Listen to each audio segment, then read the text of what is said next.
now. It's hard to break us. As a matter of fact, you ain't going to do it. Open look, Torres, he answered. What a play called by Tom Izzo in that timeout. I was 7 years old watching a football game by myself, and I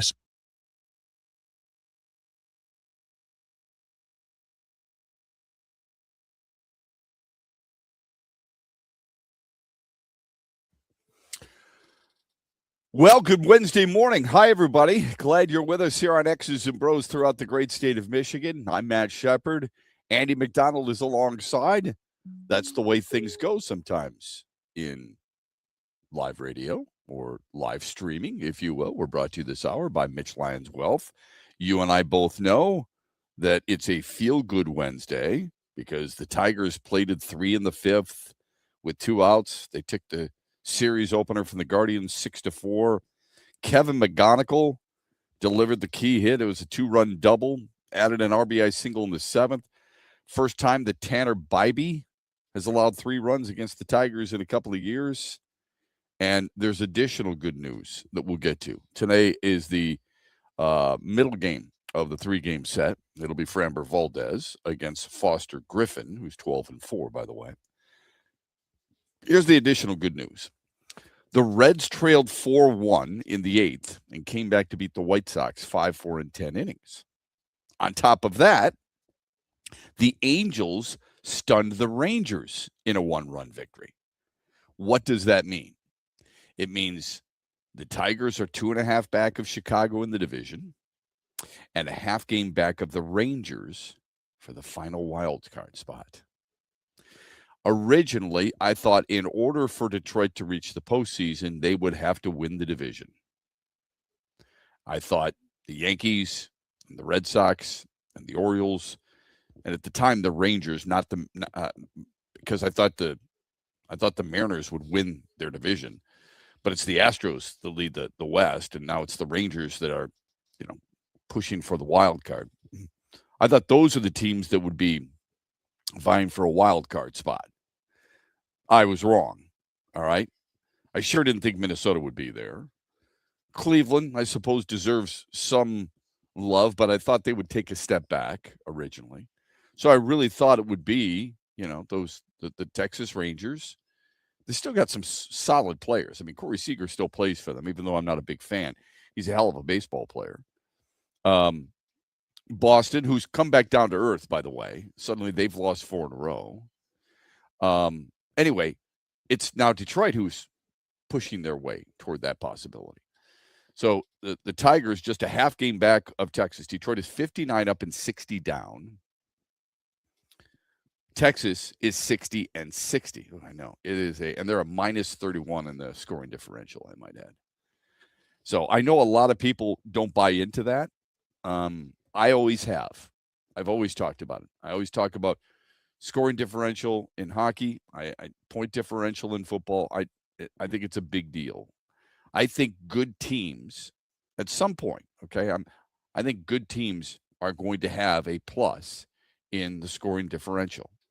I don't think it's a must, but you can't be a minus, 60 when things are taking place in the scoring differential if you want to make noise in the postseason. I'll give you an example. Last year's postseason, Toronto was a plus 77. The Yankees were a plus 164. The Red Sox were a plus 110. Now, Detroit was a plus 67 as a wild card.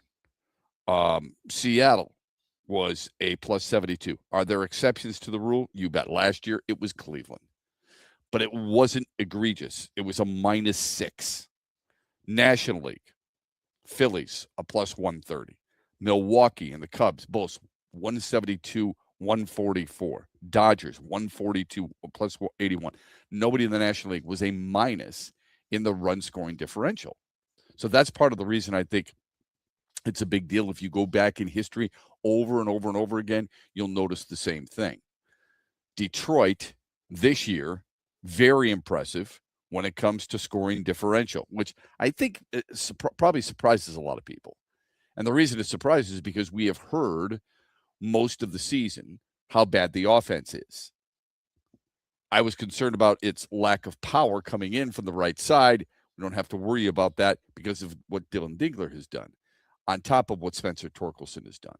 And then you've had some sprinkling in there of a Baez or a Torres or a Melgeri or somebody of that ilk to try and help the offense a little bit. But right now, Detroit is a plus 89 in scoring differential.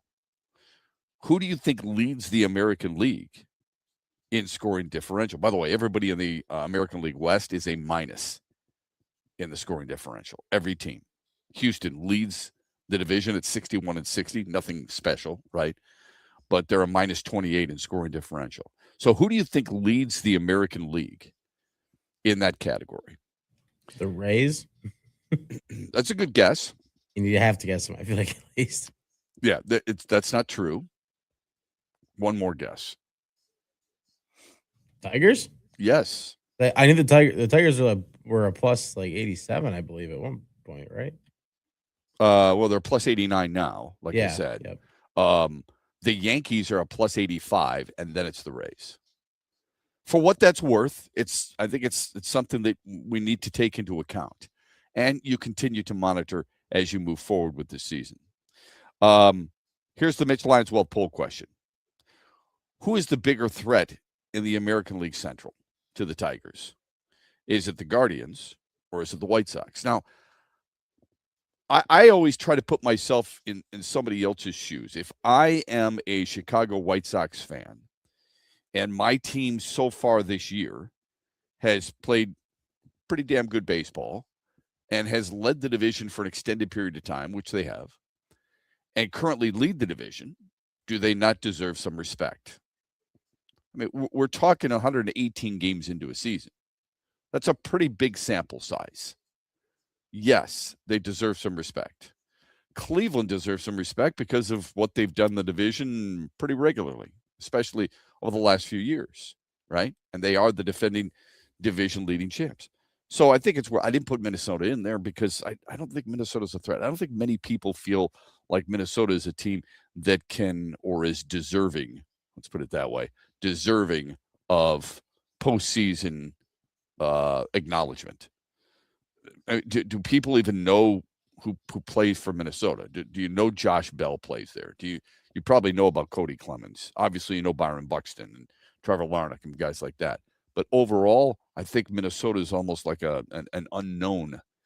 I would guess a lot of Tigers fans would know more about the Royals than they would about the Twins. And maybe that's because of how often Detroit has met Minnesota compared to Kansas City. I don't know. Anyway, that's the reason we didn't put Minnesota in there. You can vote as often as you want at XB Mornings. Follow us on Twitter. Andy has already tweeted it out there. I have retweeted it as well. One of the things that I don't think gets nearly enough credit, we'll talk about that when we come back here on X's and Bros.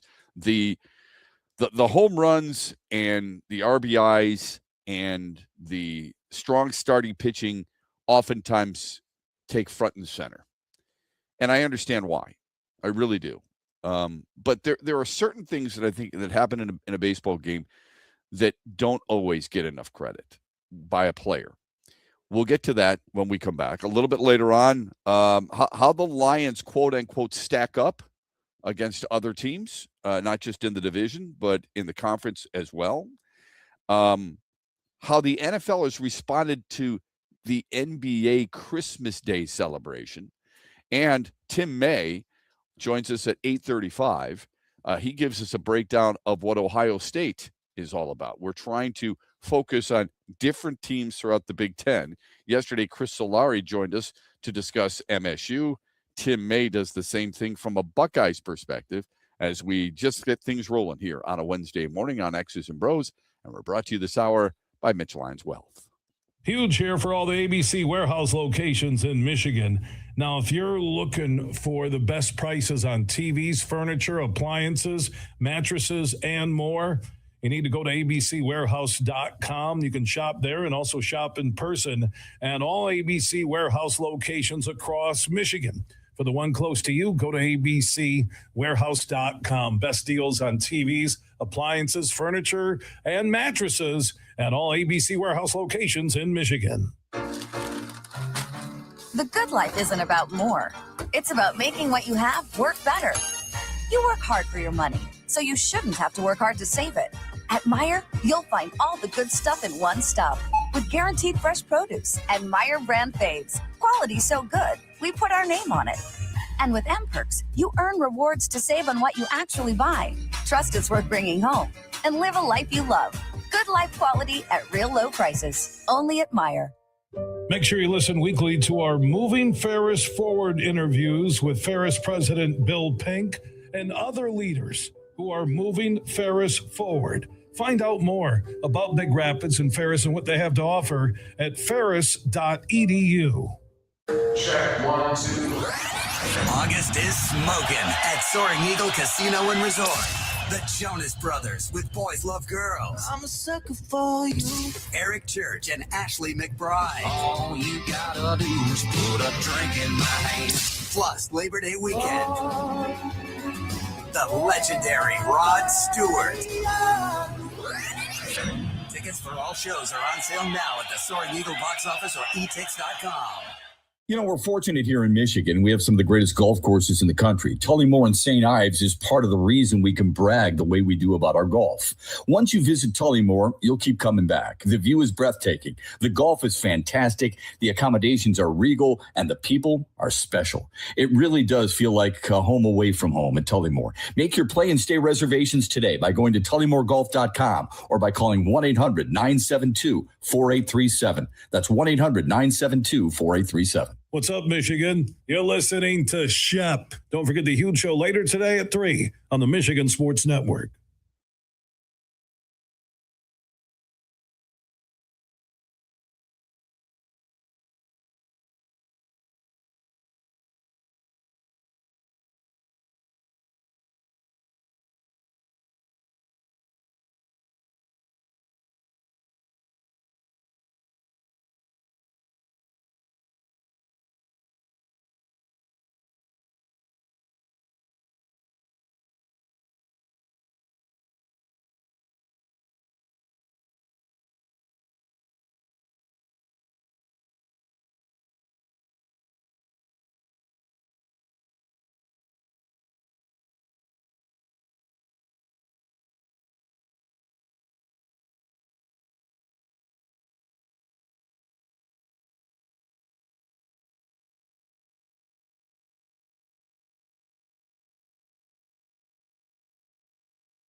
course. When we were first drafted, we obviously knew each other from, USA, stuff like that. And we were able to text that night, draft night.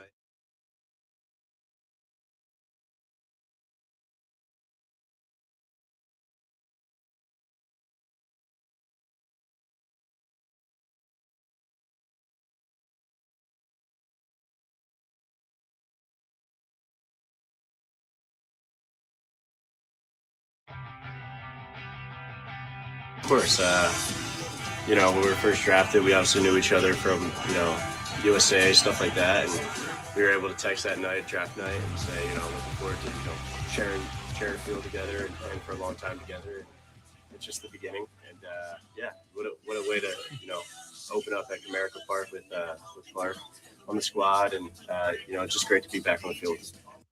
Pretty cool stuff. There's Kevin McGonigal talking about his relationship with Max Clark, both players on Team USA, both players first-round picks.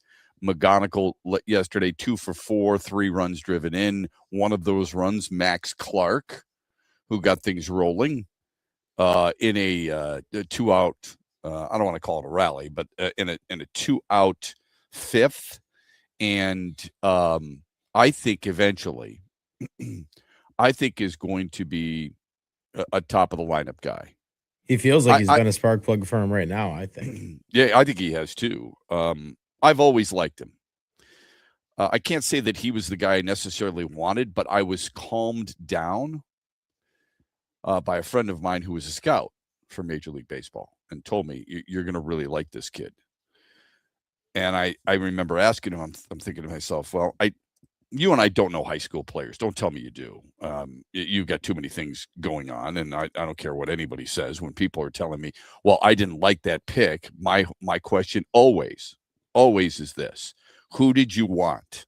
I think that's an important thing that you have to ask, because you weren't going to get Dylan Cruz, and you weren't going to get Paul Skeens. Paul Skeens went number 1. Dylan Cruz and Paul Skeens were teammates and won a national championship together at LSU. Dylan Cruz was a really good player. At least in college. The Nationals took Dylan Cruz. I wanted Wyatt Langford. And Wyatt Langford was a hell of a player out of the University of Florida and went right after Max Clark. Buddy of mine calls me and he says, look, I've scouted them both. Clark is the real deal. He's going to give you elite center field. He said he is a center fielder at the major league level. He said he's going to make contact. He's got a great eye, and he's got really good speed. He said the only thing I'm unsure of is the power. And I don't care. I mean, if you're hitting at the top of the order, you have to have power. But you're hitting at the top of the order, you're going to – I want you to get on base more than anything else. And that's what I envision for him. If Max Clark eventually – gives you 15 to 20 homers, you should feel pretty good about it. And he probably will give you more than that. If you've got a 1-2 punch of McGonigal and Clark for the future, I'm talking about the future, and I know we should be focused on this year, but it's just fun to discuss sometimes because I love watching those two kids play. Not just because they're kids. I like the way they play the game of baseball. And that leads me to this. What we don't always appreciate in baseball is we look at it as at bat by at bat by at bat. And what you really need to do is need to see how, not in every situation, it's not going to be, well, his second at bat's better than the first, his third's better than the second, and his fourth is accumulation of all 4 or the previous 3. No, it's just how they grow and how they adapt to within the game. It's not going to be perfect every single day. It's not going to work every single night. But yesterday is a really good example of it with Kevin McGonigal, who's already impressed you. He's going to win the Rookie of the Year. I don't see how he can't in the American League, so good for him. He's not going to be, if you were to equivalate it to All-Pro in football, a first-team All-Pro, don't think he would be there just yet. Dylan Dingler would. I don't think he would be there just yet. But that's neither here nor there. He is going to win Rookie of the Year. He's going to be in the conversation for Tiger of the Year, along with Dylan Dingler. But what he did in his third at-bat The first at bat, he pops up. Second at bat, he strikes out. And then he doubles down the right field line, a 2-run double to score Clark and Baez and give Detroit a 3-1 lead. They end up winning 6-4. The adjustment he made from his first and or second at bat to the third is the thing that impressed me most. He hit a changeup down the right field line. Okay. While many of us, and I'm guilty of it too sometimes, sit there and look, what is the pitch and what is the speed of the pitch? It's what a player may be looking for, sitting on, spitting on, or fouling away that impresses me most. And Kevin McGonigal, I think, has done that on a regular basis. His ability to recognize pitches and ability to not just hit the ones that you want to hit, spit on the ones, take the ones that you're supposed to take.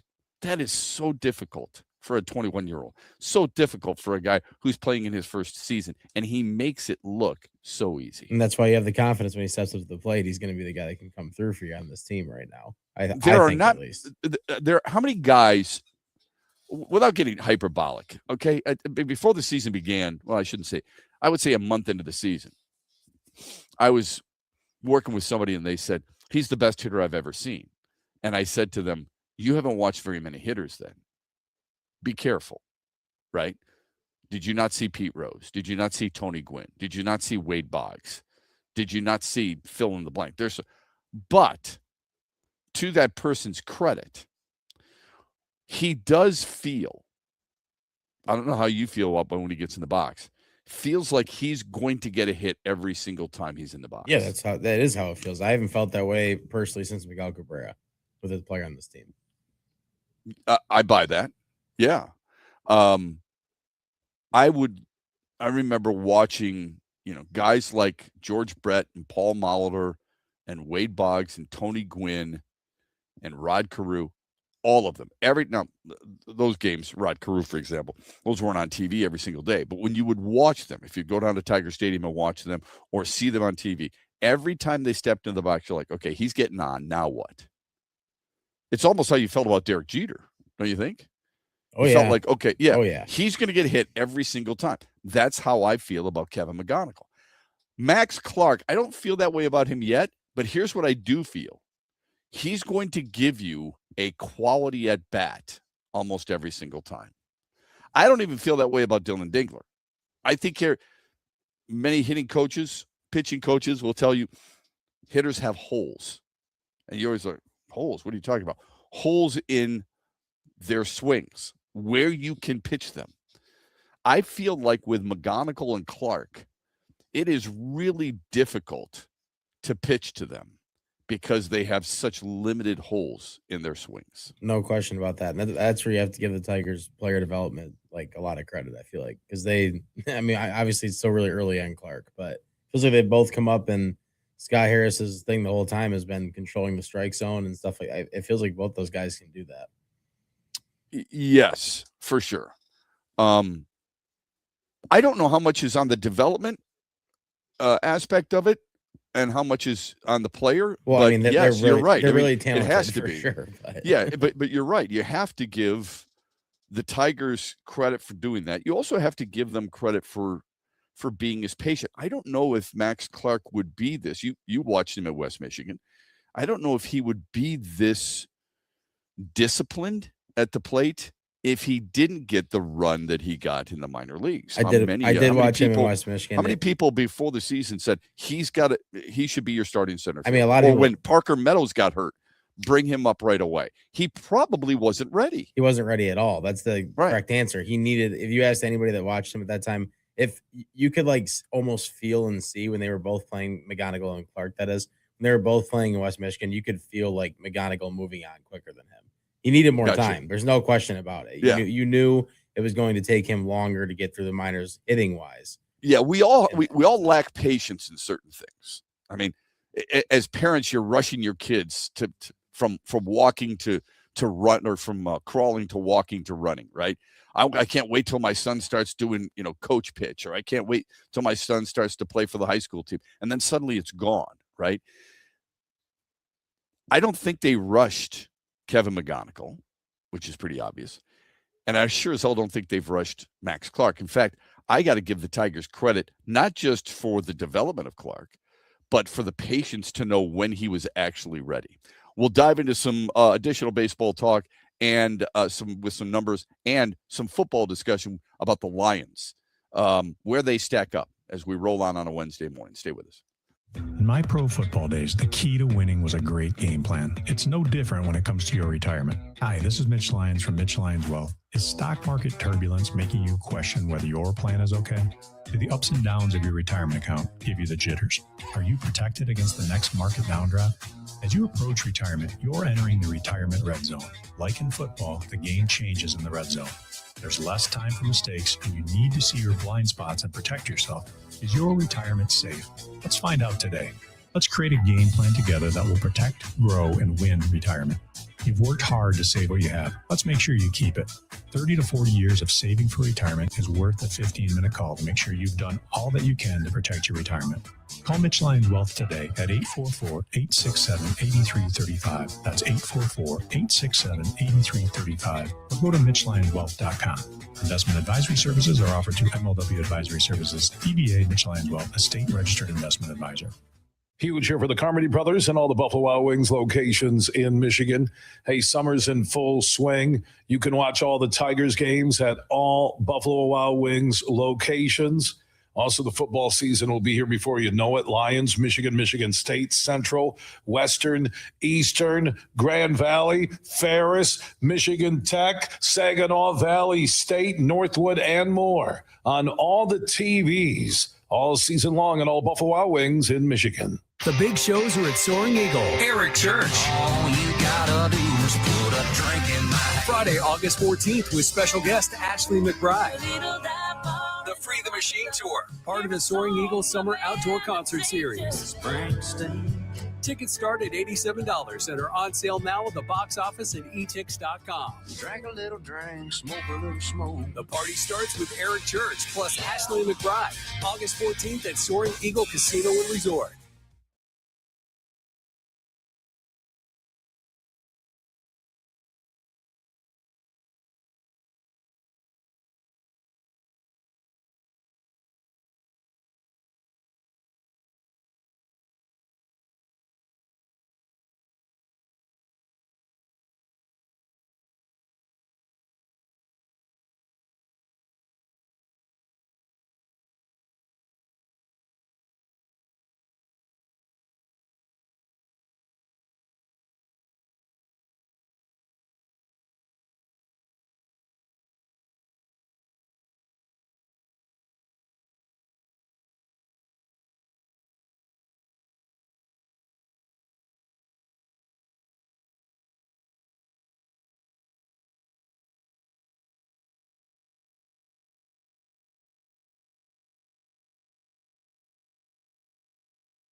I know for me, I was still I think he was attempting to bully me with fastballs, especially like coming off Seattle and San Fran. I was off the heater, wasn't handling it very well. So I'm sure going into that was his game plan, but was able to get him off that and get him on the curveball, my third AB.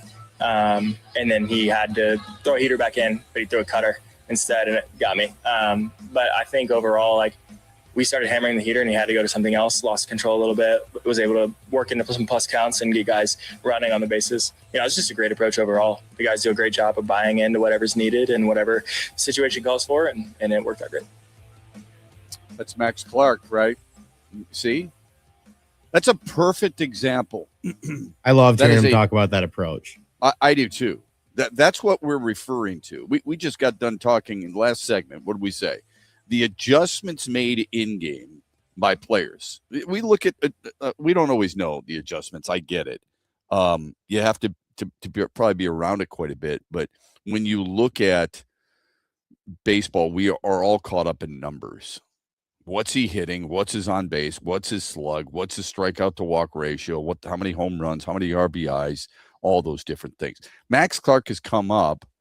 I want you to think about that, man. I mean, it's a hard thing to do, to come into a major league clubhouse and try to establish yourself without feeling nervous, without feeling jumpy. And look at what he's done. He has fit in. He sounds like he's been around the game. He sounds extremely at the major league level for about 10 years, right? He also sounds like a baseball hawk, a guy who loves baseball and just dives into it. You can tell he's one of the first guys at the ballpark. 100%. Yeah, man. You can tell he loves every part of the game. Yes. So if you play that soundbite again, sure, and listen to how he goes through you and I are both golf lovers. Don't you always get amazed when a golfer is able to talk about his round on every hole? Well, on hole number 3, I hit a 7-iron in. I had about 140. They know, exactly. They are so dialed in. They can recount every single shot, how far they were, and what club they used. It's extremely impressive. Yeah. It's really, you're talking about guys at the elite level, not you and I, but guys who are shooting 67, they had 67 strokes and they remember all of them. You know what I mean? Even the bending putts. You and I can sit back on the 19th hole and reflect a little bit, grab a beer and a hot dog and say, yeah, I remember what hole was that? Oh, it was 16. It was, where I tried to play a right to left and it didn't do anything. And that's why I ended up in the woods in OB. I hate taking that drop, blah, blah, blah, blah, blah. But that's why these guys can mark every single shot that they took and remember it and regurgitate it. Max Clark, listen to this closely on how he talks about the approach to Tanner Bybee. Play it one more time, Andy. I know for me, I was still I think he was attempting to bully me with fastballs, especially like coming off Seattle and San Fran. I was off the heater, wasn't handling it very well. So I'm sure going into that was his game plan, but was able to get him off that and get him on the curveball, my third AB. And then he had to throw a heater back in, but he threw a cutter instead, and it got me. But I think overall, like, we started hammering the heater and he had to go to something else, lost control a little bit, was able to work into some plus counts and get guys running on the bases. It's just a great approach overall. The guys do a great job of buying into whatever's needed and whatever situation calls for, and it worked out great. And by the way, okay, when he says, plus counts, a lot of that is hitting coach. So that was my first year. Yeah, earlier this year, that's what people were complaining about. Right. This is what happens I suppose it's in sports. A team is going well, and we're lauding Kevin McGonigal and Max Clark and Riley Green, who had a hamstring problem last night, so he was pulled, and Dylan Dingler, and the guys who are performing at what we expect. And we give them a ton of credit. When the team collectively goes into a slump, we blame the hitting coach. For some reason or another, we haven't done that with pitching coach with Chris Fetter, which is fine because he's an elite pitching coach.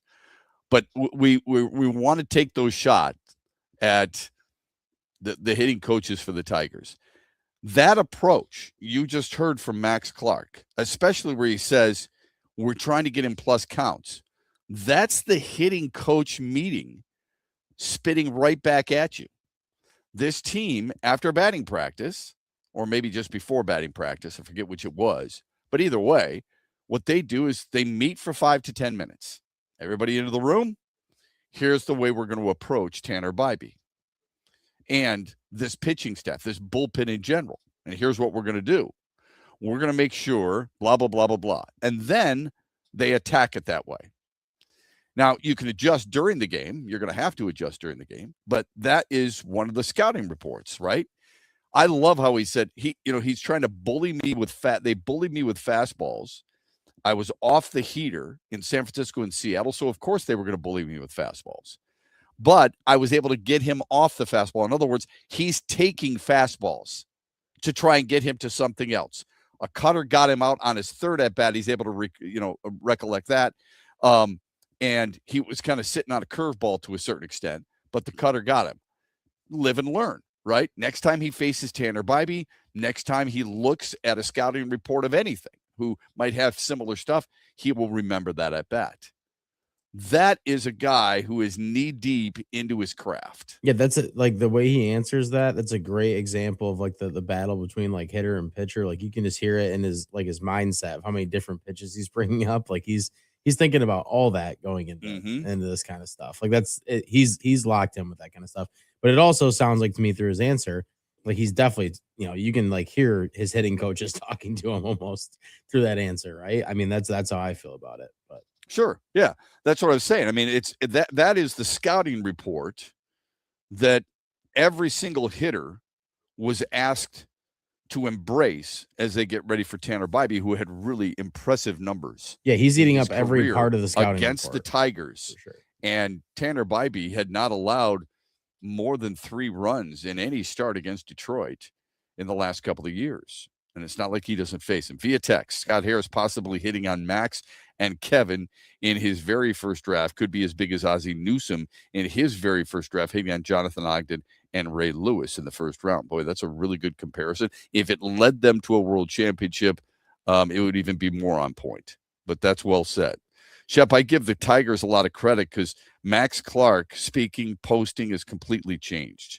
Really gone away from, which is a great thing for him to focus on his very bright future and a future leader of this team needs it in a bad way. Yeah, I think a lot of people, young people are going to make mistakes. Well, everybody's going to make mistakes, but especially young people. They get caught up in the life. Suddenly he's making a lot of money and he's putting the stupid stuff out on social media. I hope, though, that we as mature adults, depends on, your mood. Sometimes you're mature, sometimes you're not.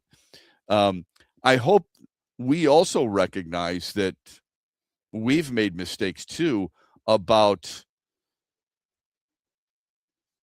I don't know, looking at a young player and judging them too quickly. Yeah, no question about that. Right? Yeah, he made a mistake on social media. In turn, and I say collectively, because I said it right away. I don't give a crap how many chains you're wearing, okay? Nobody says that about Justin Jefferson. Nobody said it about Deion Sanders. All right? Stop. Who gives a crap? If the guy plays, let him play. If he's a good player, let him play. You can get caught up in the chains and all that other crap some other time. It doesn't matter. But the social media posting of him and money, and then it didn't help that he went out in spring training. It's a spring training game.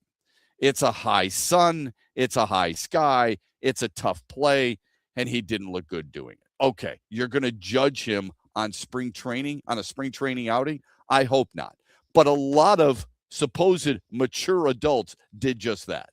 Yeah, people that have definitely never talked to Max Clark before, because if you did talk to Max Clark before, you would know that he's dialed into the game. There's no question about that. Sure, he's dialed in. I understand the social media post was not, it's not a good look. No, sure, all right? I understand. But there's a lot of supposed mature people out there who've been around sports for a long time and done something that isn't a good look either. Hi, Bryce Harper. All right? So I understand where the text is coming from, and I think the text is correct. On the other hand, we also make mistakes by not as much posting, but about some of the chatter that we've created for certain players. And no one's talking about the chains today, are they? No, they're not. You know why? Because he's playing good baseball. No, the ovation sounded pretty good for him last night. Yeah, and maybe, just maybe, people are now looking at him and go, wait a minute. I mean, this isn't the kid I thought it was. Oh, that's right, because he's been in West Michigan and you haven't paid attention to it. He's been in Erie and you haven't paid attention to it. He's been in Toledo and you haven't paid attention to it, and now you are. So I just think it's important that we also have to understand, these kids are growing, these kids are learning, these kids are going to make mistakes. We do too, by prejudging them, and maybe by prejudging teams. How many people thought there's no way this team would be able to get to where it is right now? And I don't mean before the season. I'm talking about in May, when how many times did we hear somebody say, Andy, season is over? You can't win it in May, but you sure as hell can lose it in May. I mean, yeah, plenty of times. It's not the way it is in baseball. Baseball is the exception to a lot of those rules because it is such a long season. All right? And because health is vital. I mean, health is vital in every sport, I would guess. But look, if you lost, Cade Mays is going to be out 8 to 10 weeks, they say. Yep. Some people are trying to downplay it a little bit, 8 to 10 weeks, which really isn't 8 to 10 weeks of a regular season, as we know, because you've got 3. It's really half of that, 4 weeks of it is going to be inconsequential. It's 3 preseason games, and then you've got a week build up to the opening game against New Orleans. So almost half of that, depending on whether he's out 8 or 10 weeks, half of that is inconsequential time missed. Now, it's going to take some time to get back in there and all that other stuff, but he can still condition and do a lot of things. And obviously can't with a broken bone in the wrist, with the weightlifting and so on and so forth, but he can still do a lot of other things. It could be a lot worse, I suppose. But if you take that equivalent to what a baseball player may miss and how much a team may have missed a key part of a baseball team, a baseball player, it becomes a little bit more exaggerated. 162 games, man, from a baseball season, there is a lot of time where you get the opportunity to make up ground. Sometimes it requires just a guy here or a guy there to either get hot or get healthy. So this team has, as much as I didn't like using the injuries as an excuse earlier this year, this team getting guys right and performing at a certain level has been the biggest reason why this team is being as successful as it is. It's also you're not moving Max Clark off center field right now. No. There's too many little things that he can do for you. Okay. And when I say little things, I mean, even though he may make an out, he puts together a good at bat. Yeah. Even though he may not steal a base, he has the pitcher thinking about it. He gets on base. He goes the opposite way on a line drive base hit. It was a beautiful piece of hitting. Man, I wanted to tweet right away. God, I love that approach. Did you see Tanner Bybee's first throw to first base? Everything he had. Yeah. Yep. Like it's almost like he was throwing a fastball to home plate. Everything he had. It just plants a seed that Zach McKinstry's not doing that. He's got 1 stolen base. The scouting report on Max Clark is, despite how Bybee may have missed on the base hit, is this dude's got good speed. He's a base stealing threat. So they've got that in their mind. I don't know if Stephen Vogt calls for the pitch outs. I don't know if he calls for a throw over to first. Oftentimes that's what managers do. They've got a sign, and then the catcher relays that you throw to first base here to keep him honest. That's the scout. He's making you think about things. He's going to force a quicker throw from short. He's going to force a speed up play from the outfield on a base hit because he may take the extra base. It's those little things in the game of baseball that when you get a player of this caliber, and there are others on this team, of course, that allow you to have more success or put more pressure on the opposing team's defense. Pressure isn't always the home run trot and all this other stuff. Pressure is the capability of doing something more on what would be a routine play that forces the defense to either, speed up its play or think about something else or make a throw to a certain base quicker that might get them away. That's the type of pressure we're talking about. Yeah, Our phone absolutely. number, go ahead. Our phone number on the Meyer hotline, 866-838-48. Well, that's the other thing for me too. You're some of the little differences with this lineup. It's isn't it also kind of refreshing to just see a lot of the same players play the last few games at the same position? I feel like they're all kind of like, I feel like the offense working this well together is because they're not moving everybody around constantly, which is something we have talked about endlessly. I've belabored that point for 5 years. Okay. Yeah, I had the debate with AJ Hinch in the dugout years ago. And I said to him, I remember saying to him, I go, look, your best year in Houston, you had everyday players except for 2 positions. Isn't that what you want? They will try everything they can to tell you. I'm not talking just the Tigers. I'm talking a lot of people who believe in this philosophy that having that versatility is really important. I'm not saying it's not important. I just don't want my team to be jumping around all these different spots. It's great that Juice Scruggs can play guard and center unless he's starting for you, right? That's a Lions reference. I want everyday players in more positions than not. And this team has them. They do. It's awesome to see. Dingler's your catcher. Torkelson's your first baseman. Torres is your second baseman. I was going to say McGonigal's your shortstop, but Baez is your shortstop with McGonigal at third sometimes. Riley Green in left when healthy. Max Clark in center. And it's okay in right field if you have a rotating door. Play Ben Malgeri there. Play Matt Vierling there. When Kerry Carpenter comes back, play him there. If it's Wenzel Perez, whomever, play them there. And you're going to have some players who aren't going to be on this team, by the way. Cole Keith is the odd man out just because he's not good at any one defensive position. So maybe a DH, who knows? But you understand where I'm coming from. Yeah, the point is, have you look at the lineup, everyday players. Yeah, you looked at the lineup the past few days. You saw a lot of the same names, the same spots. That's something that I haven't been able to say about the Tigers in years, it feels like. So. Yeah, need to have it. Good teams have it. Really good teams have it. It gives you some hope because a lot of these guys are young, and it makes you look forward to the future with their lineup, part of it at least. Via text, anyone check on Rich Eisen and Adam Schefter if they have enough Kleenex on the Kyler Murray news yesterday? Really good point. We'll get to that on the other side. And maybe a surprising number associated with that news. We'll dive into some football on the other side of X's and Bros on a Wednesday morning, brought to you by Mitch Lyons Wealth. Mitch Lyons here, founder of Mitch Lyons Wealth, where we create your best game plan to protect, grow, and win retirement. I'm here with Tiger legend Kirk Gibson, who we are proud to support and partner with on the newly opened Kirk Gibson Center for Parkinson's Wellness. Thanks, Mitch. We appreciate your support, and we are excited to have recently opened the center in Farmington Hills.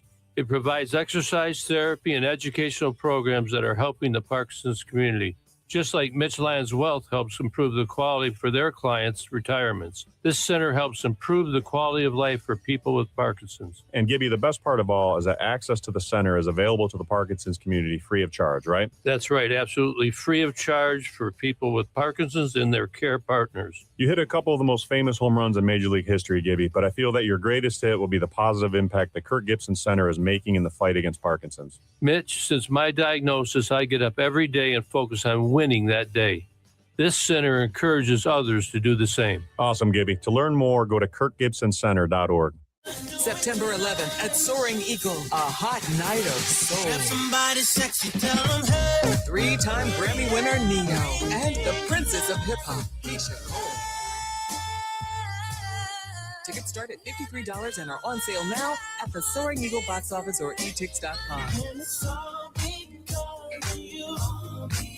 Music that takes you there. Neo and Keisha, September 11th, part of the Soaring Eagle Summer Outdoor Concert Series.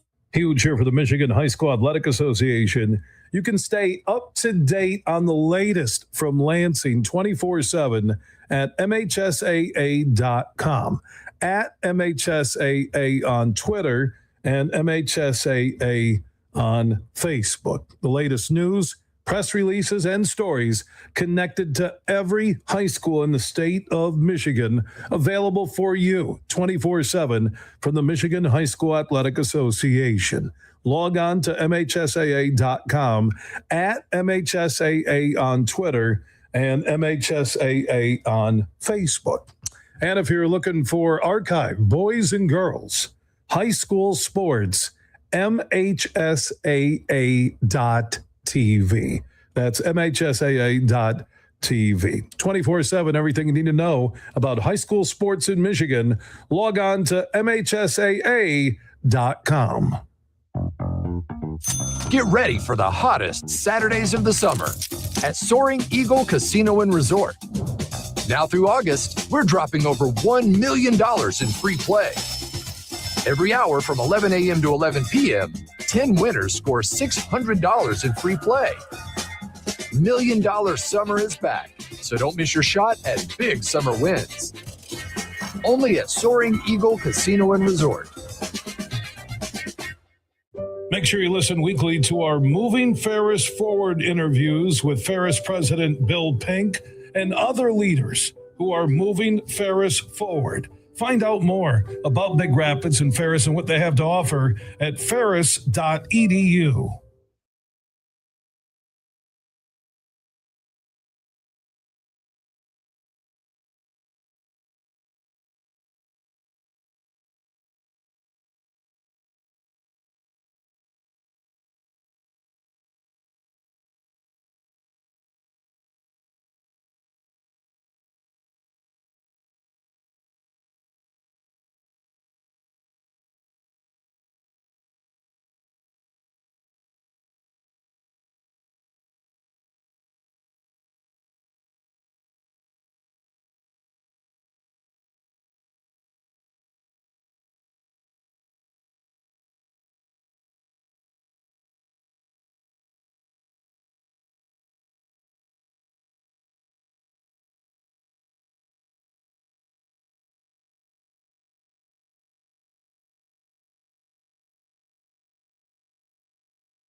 It's good. We're playing really good baseball, but again, I think we just got to be worried about the next game, and that's it. I don't think anyone should be, in this dugout should be focused on the standings or anything like that. If we keep playing the game we're playing, then good things will happen. So just staying true to that approach, staying true to that mindset, and I think good things will happen. God, I love that, man. I do. I love it. I know it's silly. I don't care. It's Max Clark, young kid, preaching what A.J. Hinch is preaching, handling himself the right way, not worried about the standings. I know you and I think that all the time. We think, how in the world can you not look at the standings? The reason they know about it is because people are asking them questions about it. I find it hard to believe. I'm sure a lot of people do. Find it hard to believe that you don't know where you're at in the standings. Otherwise, there are no celebrations, right? You know when you jump into first place, it's going to be a big deal. They're not going to pop champagne. They're not going to act any differently. Okay, they're not going to crank the music a little bit louder, but it is a big deal, and rightfully so. One quick question, then we'll shift to football. Kenley Jansen. How nervous he faces. In the very first batter he faces, Kenley Jansen comes out there, and in the ninth, Stephen Kwan, 7-pitch at bat. He's a tough hitter to put away. So let's give Stephen Kwan a lot of credit. A lot of cutters, a lot of sinkers, from what I can recall. Base hit. Chase DeLauder, good power. Gets him to pop out, I think, on a cutter. Then he walks Jose Ramirez in a battle of 6 pitches. And I remember thinking right then, I'm like, you know what? This has been a little bit of a taxing inning here. Next batter, forget who it was, 6 pitches. I was writing down the number of pitches, okay? Joe Adell comes up, first pitch, sacrifice fly, which is a little odd. Look, you get a pitch that you can drive. You get a pitch that you feel comfortable with. You swing at it. He got a cutter 93 and was able to feel like he was going to do what he had to do. But considering the number of pitches that Jansen had thrown until then, I was a little surprised. And then Bazana grounds out to end the game. 29 pitches for Kenley Jansen.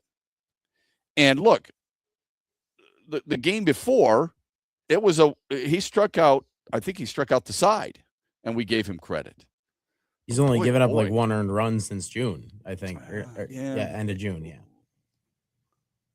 Is that right? Yeah. So yesterday. Now he's given up. Now he's given up 2, but okay. He only had 1 outing, which was a couple outings ago, where he gave up 1 run before. I think it was like the start of July. So he's been pitching good, is the point. Yeah, he's got 5 saves from the start of July. But you knew once he once he walked a couple in a row there. I agree with you. I can't believe Adell swung that early because it felt like he was getting in his own head at that point. Yeah, I think, again, I think when you step in the box, you're not thinking about how he has struggled as much as you are. You're looking for a pitch in a certain area. And Joe Adell, if he lets that one go by and he steps out of the box and it's an 0-1 count, then what does that do to him as you're trying to get a run home? I know his job really is to get on base and extend the inning and extend, maybe the pitch count you feel like, but the mindset of a guy who drives in runs is what? I've got to get the run home. So I was a little surprised at it too. Don't get me wrong, but it's easy for me to sit on my couch and go, boy, you got to take a pitch here because that's what your Little League coach told you when you were 8. Right. Yeah, don't swing. So it's not the same thing. It's the same thing 3-0. It's like, okay, you got to take, right? Because you missed on the first 3. Not necessarily. Could you not make the argument that he's going to come in on 3-0 and give you a meatball? Sure. That's why a lot of managers are like, no, I green light him. Yeah, that probably was the other part of it too. Because I think, who was it?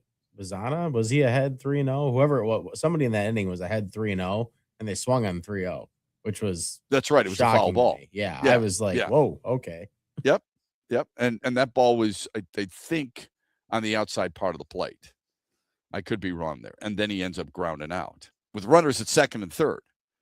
Yeah, the minute they stole second, I was like, here we go. They're going to actually tie this game right now. That's how it felt. So you're thinking, if you think about it, second and third, I mean, you could make the case when it's 3-0, just put him on. Yeah, sure. Just put him on base. You don't want to throw that meatball over the middle.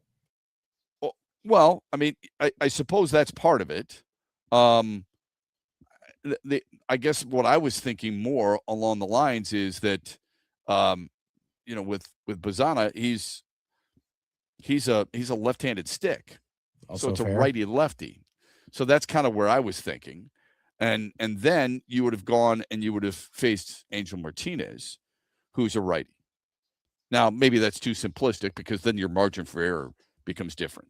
Anyway, bottom line is 6-4. I was just wondering the Kenley Jansen thoughts and why you feel like you may be comfortable or not comfortable. I think the bullpen in general, not just Kenley Jansen, not saying they've been horrible lately, but it's just a reminder probably that's still no matter how good their offense is, they're going to have to out-hit their way into a lot of wins, it feels like still. Because it's not like this bullpen's coming out and just shutting people down.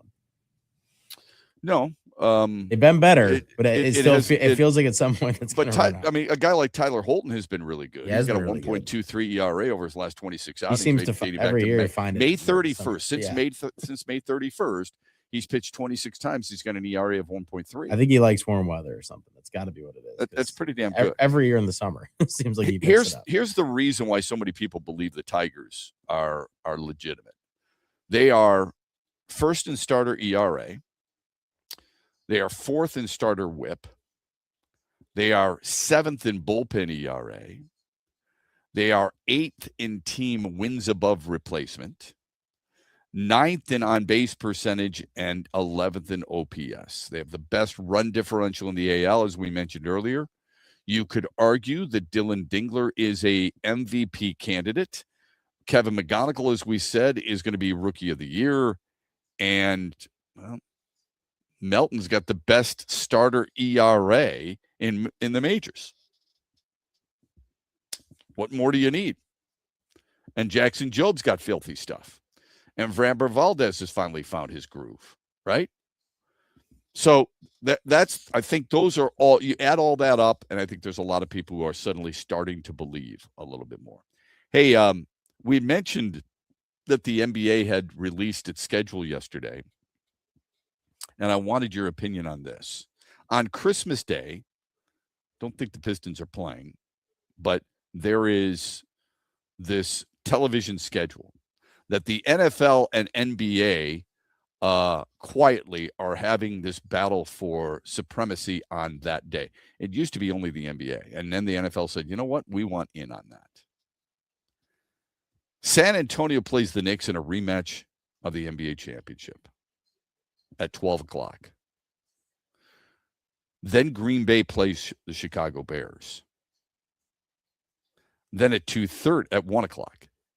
Then at 2:30, Miami plays Boston on the NBA hardwood. 2 hours later, Buffalo plays Denver in a rematch of the playoffs of a year ago. At 5 o'clock, the Sixers are tangling with the Lakers. So who doesn't want to see LeBron in a Philly uniform play against his old team? At 8 o'clock, it's OKC in Minnesota. Then 15 minutes after that jump, it's the Rams and Seahawks, followed by 10:30, Denver and Golden State. I guess my question would be, what game are you watching?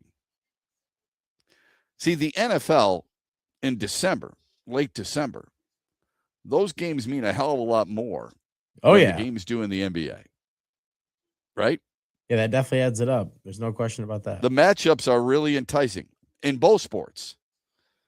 But Buffalo at Denver, that's going to be something else. You know it's going to be good. Yeah. At 4:30, for sure. Tim May will join us at 8:35. We'll talk about Ohio State and what makes them such a juggernaut and a favorite to not just win the Big Ten, but maybe the national championship when we come back. How do the Lions stack up with the rest of the NFL? A website has graded their talent, and it's favorable like you'd think. We'll get to that when we come back. We're brought to you by Meijer. Our state is Mecca for golf, and one of Michigan's crown jewels is Tullymore and St. Ives. 2 world-class championship courses in one charming and beautiful location. The golf is challenging but fair. You're going to use every club in your bag. But let me tell you what makes Tullymore really special. It's the people. From the wait staff to the bartenders to the pro shop and the management, their sole purpose is to give you a memorable experience, and they do. Go to TullymoreGolf.com today and experience a Michigan masterpiece. The big shows are at Soaring Eagle. Eric Church. All you gotta do is put a drink in my hand. Friday, August 14th with special guest Ashley McBride. The Free the Machine Tour, part of the Soaring Eagle Summer Outdoor Concert Series. Tickets start at $87 and are on sale now at the box office and etix.com. Drink a little drink, smoke a little smoke. The party starts with Eric Church plus Ashley McBride, August 14th at Soaring Eagle Casino and Resort. The good life isn't about more. It's about making what you have work better. You work hard for your money, so you shouldn't have to work hard to save it. At Meijer, you'll find all the good stuff in one stop with guaranteed fresh produce and Meijer brand faves. Quality so good, we put our name on it. And with M-Perks, you earn rewards to save on what you actually buy. Trust it's worth bringing home and live a life you love. Good life quality at real low prices. Only at Meijer. Make sure you listen weekly to our Moving Ferris Forward interviews with Ferris President Bill Pink and other leaders who are moving Ferris forward. Find out more about Big Rapids and Ferris and what they have to offer at ferris.edu.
Well, Kirby right now, first of all, he's dealing with a personal issue right now. All right.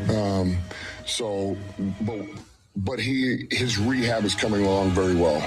Okay, so that is I still see him on the Branch plan, if that makes sense. And Branch is doing well too. So those guys, we're talking about on down the road. The season's already begun, but I like where Kirby's at. That's Dan Campbell yesterday. That's good news, right? It sure looks like Kirby Joseph and Brian Branch, if all continues to go well, are ahead of schedule. So that would be great news for the Lions. Hey, by the way, Andy, did you play football in high school, by chance? I did, yeah. Okay, so did I. I can't imagine this. I saw a story, an Arkansas high school student, athlete, playing football, practiced an hour with a snake in his helmet and did not know it. Okay, that's weird in any situation. Football, whatever you're wearing, if you don't notice the snakes in your helmet, that's pretty crazy. I don't understand how you wouldn't notice it. It had to move around. Does he have long hair? Does he have long hair? I don't know. It's a really good question. I am blown away. ABC News did it there.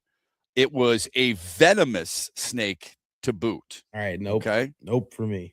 Yeah. Nope for me either. I mean, that would make me, I'm not going to lie. I don't want to get too graphic here. When I would travel to Florida or Texas or anything like that,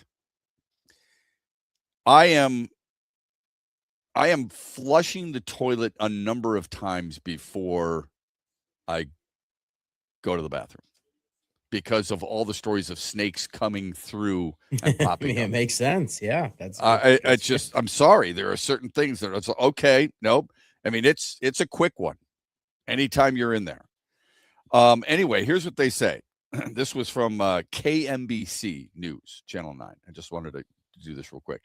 Animal experts say an Arkansas high school football player is lucky he wasn't injured after he discovered a venomous snake inside his helmet at a recent practice. A player at Maumelle High School noticed the cottonmouth snake bringing practice to a halt. The director of animal service says, I've removed a snake out of a car vent, in the engine, purses, and backpacks, but never in a helmet. Cottonmouth snakes, which are venomous, are known to hide in dark, sheltered places. Davis said, the cottonmouth, in my opinion, is probably the second most venomous snake here in Arkansas. I would say the rattlesnake is probably the number one. If this snake would have bit the child, it probably would have been fatal. It was unreal. You had to kind of be there and take pictures to say this was real. Snakes. I wish it wasn't real. That's for sure. How dude? I feel like I was dreaming. You couldn't convince me I was in real life at that point. I am telling you right now, every kid playing football in the state of Arkansas and maybe beyond is feeling and looking at their helmet so carefully moving forward if they've heard this story. It was tucked inside the padding of the helmet. And it went undetected throughout all the drills until the player began experiencing some discomfort. So he takes his helmet off, tells the coaching staff, and then they find the snake. It was only about 2 feet long. Doesn't matter. It doesn't venomous matter. Is venomous. Amen. Yeah, I don't care if it's a spider, a snake, whatever the case may be. If it bites you, it does the same thing. Be honest now. Are you not a little, just a little bit uncomfortable when you hear that? I am. I mean, yeah, it makes me squirm. Insane. Yeah, I don't like hearing about that. Absolutely insane. And just there are certain stories that make you. I mean, you take your hat off, you start scratching. It makes you look at everything. I've got in the man cave. I've got all my kids' lacrosse and football helmets, and I clean them every once in a while because you want to clean out the cobwebs. I'm looking inside that. Not that there would be a snake in there, but you never know what's in there. I mean, what kid would have thought there would have been a snake inside his helmet? Oh, scary stuff. All right, let me move on. Bleacher Report has rated 1,000, what they call the NFL 1,000, a barometer to understand which squads excuse me, are the most stacked based on how they are currently built. All right. And they rank players and they rank teams. So how does Detroit stack up? They give an average. They give top 100, how many top 100 players these franchises have, and who the highest rated player is. I've got the top 10 franchises currently in the National Football League based on Bleacher Report and their top 1,000. Give me where the Lions rank in terms of highest concentration of top talent based on overall grading of their players at their positions. I'll go with 7th. 7th. Okay. You're a little off. They've got Buffalo at 10, with their best player being Josh Allen. Makes sense. San Francisco at 8, with their best player, their highest rated player, Fred Warner. Love that guy. He's an awesome linebacker. Seattle at 8, their best player, Jackson Smith and Jigba. The Denver Broncos at 7, with their best player being Patrick Surtain. The Baltimore Ravens at 6, with their best player being Kyle Hamilton. Pittsburgh at 5, with their best player, based on their rankings, Zach Frazier. Wanted him in the draft a few years ago. Pittsburgh at 5 is an eye-opener in general, though, to me. Big time. The Lions at 4. Average grade 72 out of 100. Top 100 players, 7. Highest rated player, Jahmyr Gibbs. Of the 10 teams that made this list, Detroit features the most players among the Bleacher Report's rankings top 100, yet the Lions didn't make the postseason after finishing 15-2 the previous year. Changes to the coaching staff, all these things you already know. Gibbs is the difference maker, top 12 overall player, game's second best running back behind Bijan Robinson, wide receiver Amon-Ra St. Brown, 4 consecutive seasons of 1,100 yards or more, graded overall in the top 40, as did safety Brian Branch. Jack Campbell isn't too far away either. The drop-off occurs in the middle, with only 6 Lions ranked between Bleacher Report's top 150 and 500 players. Who are the teams ahead of them? Give me 3 teams you think are ahead of the Lions in the Bleacher Report top 10 based on talent. Ravens I had already mentioned, but thanks for listening. Okay. I don't know. I think so. They've got, you would guess the Rams. I mean, yeah, they have to be up there. Yeah. So the Rams are 2. The Eagles are 3. So that left me, as I scrolled down this, that left me wondering, who the hell is number 1?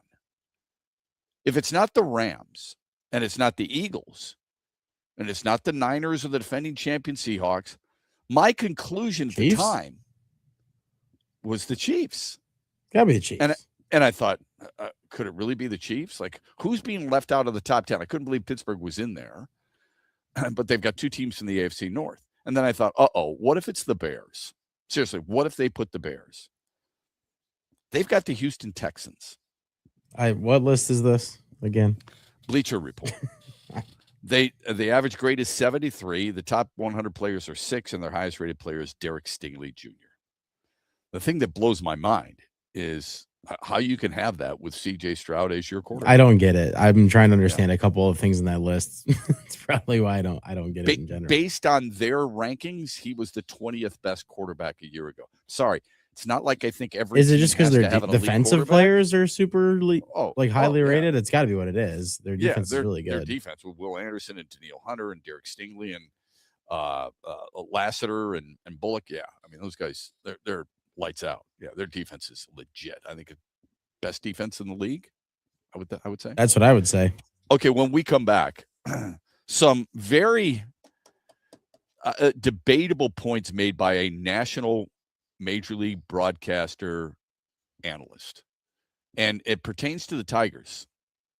What are they doing that is so bad for baseball? You'll find out when we come back after this. We're brought to you by Meijer. In my pro football days, the key to winning was a great game plan. It's no different when it comes to your retirement. Hi, this is Mitch Lyons from Mitch Lyons Wealth. Is stock market turbulence making you question whether your plan is okay? Do the ups and downs of your retirement account give you the jitters? Are you protected against the next market downdraft? As you approach retirement, you're entering the retirement red zone. Like in football, the game changes in the red zone. There's less time for mistakes, and you need to see your blind spots and protect yourself. Is your retirement safe? Let's find out today. Let's create a game plan together that will protect, grow, and win retirement. You've worked hard to save what you have. Let's make sure you keep it. 30 to 40 years of saving for retirement is worth a 15-minute call to make sure you've done all that you can to protect your retirement. Call Mitch Lyons Wealth today at 844-867-8335. That's 844-867-8335. Or go to MitchLyonsWealth.com. Investment advisory services are offered through MLW Advisory Services, DBA Mitch Lyons Wealth, a state-registered investment advisor. Put your faves on repeat with new Meijer Subscribe. It's easy to add subscriptions with your Meijer home delivery or pickup order. From fridge and pantry to pets and paper towels, big, small, or in between. Subscribe to Purina, Pampers, and all your favorite brands. We'll shop as often as you like when you like. Just press set up a subscription while shopping and choose a frequency. We'll take care of the rest. New Meijer Subscribe keeps you supplied with what you need when you need it. Download the Meijer app to start a subscription with The your Freddie home the delivery. Pizza Man Foundation is dedicated to providing support to families and Michigan schools touched by autism. We invite you to join us in supporting these families and schools by making a donation at FreddieThePizzaMan.com. With your donation, you can help provide essential resources that can make a real impact. Visit FreddieThePizzaMan.com to make a donation and to learn more about the foundation's mission. That's FREDI, thepizzaman.com. Together, we can make a difference.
Okay, 35 after the hour.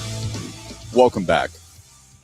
I do want to, we're going to address a lot of Lions things. Sheila Hamp spoke with Lions play-by-play voice Dan Miller yesterday on the Fox affiliate in Detroit.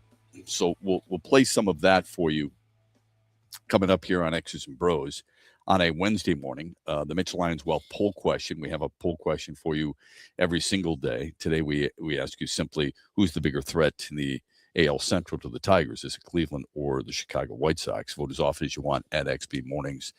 We'll give you the results in the 8 o'clock hour tomorrow. I have tweeted it out. Andy's already tweeted it out there as well. Speaking of the Tigers, everybody was, I think, in Detroit, understanding of why, for the most part, not everybody, but for the most part, people understanding of why they traded Tarek Skubal. If you can't understand the logic, then what's the point of debating? Seriously, I mean, team is there's no chance they're going to meet the demand, and you're going to do whatever you can to get some talent back. Doesn't mean that they were giving up on the season because they had Jackson Jobe coming back. The Mize trade did surprise me. But I've said for 2 years now, this team lacks pitching in its minor league system. If you follow this team at all, you know that. All right. So you knew they were going to have to get back some pitching talent. Anyway, I think for the most part in baseball, it was a foregone conclusion. I mean, unless you don't have your pulse on the baseball scene, it was a foregone conclusion. Not the Mize, but as much as the Skubal situation. AJ Pierzynski does a really good job on FS1 and Fox as an analyst. He's opinionated. You kind of like that. But he did say something about what the Tigers have done and whether or not it's the right thing to do, not just for the franchise, but for the game of baseball in general. This is a long clip, about 1.5 minutes long. I want you to listen to this, and then we'll talk about it on the backside here on X's and Bros, brought to you by Meyer. This is AJ Pierzynski on a podcast recently. Go ahead. I don't love them. They traded away Skubal and Mize. I don't know. I just don't think they're making it, even though their record keeps getting better. It would be bad for baseball if they make the playoffs. I'm sorry. Not a knock on Scott Harris, not a knock on AJ Hinch. It'd be pretty remarkable if they did it. But they just traded away 2 of their best players, and if they still get into the playoffs, that just shows you how bad the American League is. Do you think it also gives a bad precedent? And not that they're going to like try to win or try to lose, but hey, everybody can just get rid of expensive pieces and look, everybody make it. Is that what you mean by it's bad for baseball? Yeah. We don't want a team that sold 2 of their best players and still sneaking in. I think that's bad for baseball. I think that's bad precedent to set. I think you want teams to try to be rewarded for trying. Bad for competitiveness. That's all players ask. That's all fans ask is competitiveness from your city. I mean, there's too much parity to be able to figure it out. That's part of it too, right? Like not everybody. But no, there's no parity, Scott. There's no parity. Remember, the Dodgers are automatically going to win, and the big market teams are automatically going to win. The Rays have the best record in the American League. They're not a big market team. The Brewers have the best record in the National League. They're not a big market team. And remember, according to certain people, it's just all about getting in. The World Series don't matter. No. If you win a World Series, it doesn't matter. It's all about just getting into the postseason, right? Except for when certain people want CBAs and salary caps, then it goes to, well, it's only the team that win the World Series. It's all about how you spin it. I can find a stat to spin anything I want to spin. Sorry, that's just the way baseball works. That's pretty deep. I would say there's a few things. First of all, the Tigers 2 years ago sold at the trade deadline and still made the playoffs. And it was unlikely, but they still did it. I don't think this year's Tigers are the first team to sell and still make a bid. I think it's important to understand where teams are coming from and what they have to face after just this year. You have to be able to look forward as a general manager. And I think it's really important. It's not living in the moment today. You also have to understand that the Tigers feel good with some of the young pitching. If Troy Melton wasn't healthy, if Keter Montero had not advanced, and if Jackson Jobe wasn't coming back, I'm sure they would have traded Tarek Skubal, but probably not Casey Mize. Yeah, they might have hung on to him. I was just going to say that. Yeah. So that's number one. Number two, competitiveness. all people want is competitiveness. True. Are they not competing? Yeah, they're competing every single night. No. Were they not competing for a playoff spot when they traded him? Yeah. Yes. Yeah. They were. 100%, Okay. It meant a lot of people just feeling like they were throwing in the towel. They weren't. Throwing in the towel would be Skubal, Mize, Jansen, although a lot of people want him DFA'd. Torres, Baez, and other members in the bullpen. Anderson, Finnegan, whatever. That would be throwing in the towel. Taking 7 guys or so and trading them. They didn't do that. And for him to say they're trading your 2 highest paid players. No, Mize was not their second highest paid player. Okay. Skubal wasn't even their highest paid player. Their highest paid player is Framber Valdez. So that's wrong right there. As far as parity is concerned, there's a lot of parity. That doesn't mean it's right. Parity is not the best teams. Parity is the teams that have an opportunity. So when you have the Yankees, the Red Sox, the Rangers, the Tigers, the Twins, the Guardians, the Orioles, the Blue Jays, and the Mariners, 9 teams with only 4 games separating them from the wild card. That is parity. You may not like it. It's not great parity because Seattle is 8 games under 500 and only 4 games back of the final wild card. However, it is parity. You also have parity in the National League with the Cubs and the Phillies and the Diamondbacks and the Padres and the Marlins and the Cardinals and the Nationals. 7 teams within 5 games playing for a wild card. That is parity as well. Again, it's not all great. Like everyone's taking shots at the American League. St. Louis is only 3.5 back of the final wild card. They're 500. They're playing 500 ball. Why is parity, Andy, so good in the National Football League? You never know who's going to win. And yet, when it happens in baseball, people think it's a bad thing. Because the teams are under 500, because every team in the American League West is in the red or minus when it comes to run differential? You'd have to ask those guys. The other thing he said that surprised me is the World Series don't matter. Terrible English. The World Series don't matter. It does matter. But the reason so many people focus on the playoffs, I don't have to tell him this. Shit, he's been there. Is the reason they focus on the playoffs is because you got to get to the playoffs in order to get there, to have a chance at the World Series. And yeah, for certain teams in their growth, all right, making the playoffs is a big deal. It's not that that's the only goal, but it can be one of the first couple of goals. Perhaps a first goal might be to win the division, or the first goal might be to make a wild card. That's making the playoffs. That's a goal. For a young team like Chicago, the White Sox, anybody expect them to be atop the division? Hell no. Is making the playoffs at least a good first step? 100%. Yeah, absolutely. Gets momentum going. Yeah. And it's a team he used to play for. Right. The Tigers, now the Tigers might be a little different story. I'm not going to sit here and tell you I would have been happy if Detroit just made the playoffs. Because before the season began, I expected them to win the division. And I expected them to play in the American League Championship Series. That was my expectation. Doesn't mean it's right. I'm just telling you what mine was.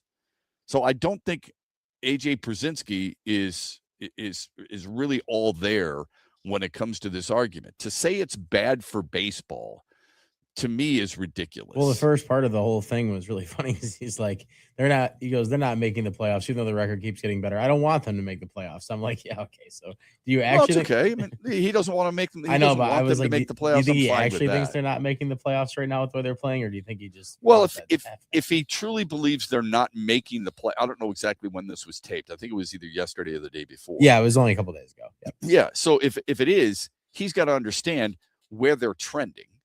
and where that division is trending and where the league is trending. If he doesn't think the American League is very good and the Tigers are trending in a positive way, why would you say they're not going to make the playoffs?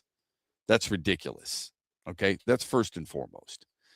Second of all, is it bad for baseball if Tampa wins? I'm just wondering. Because you know what Tampa's done in the past? They've sold off their players. They don't See you later, Randy Arozarena.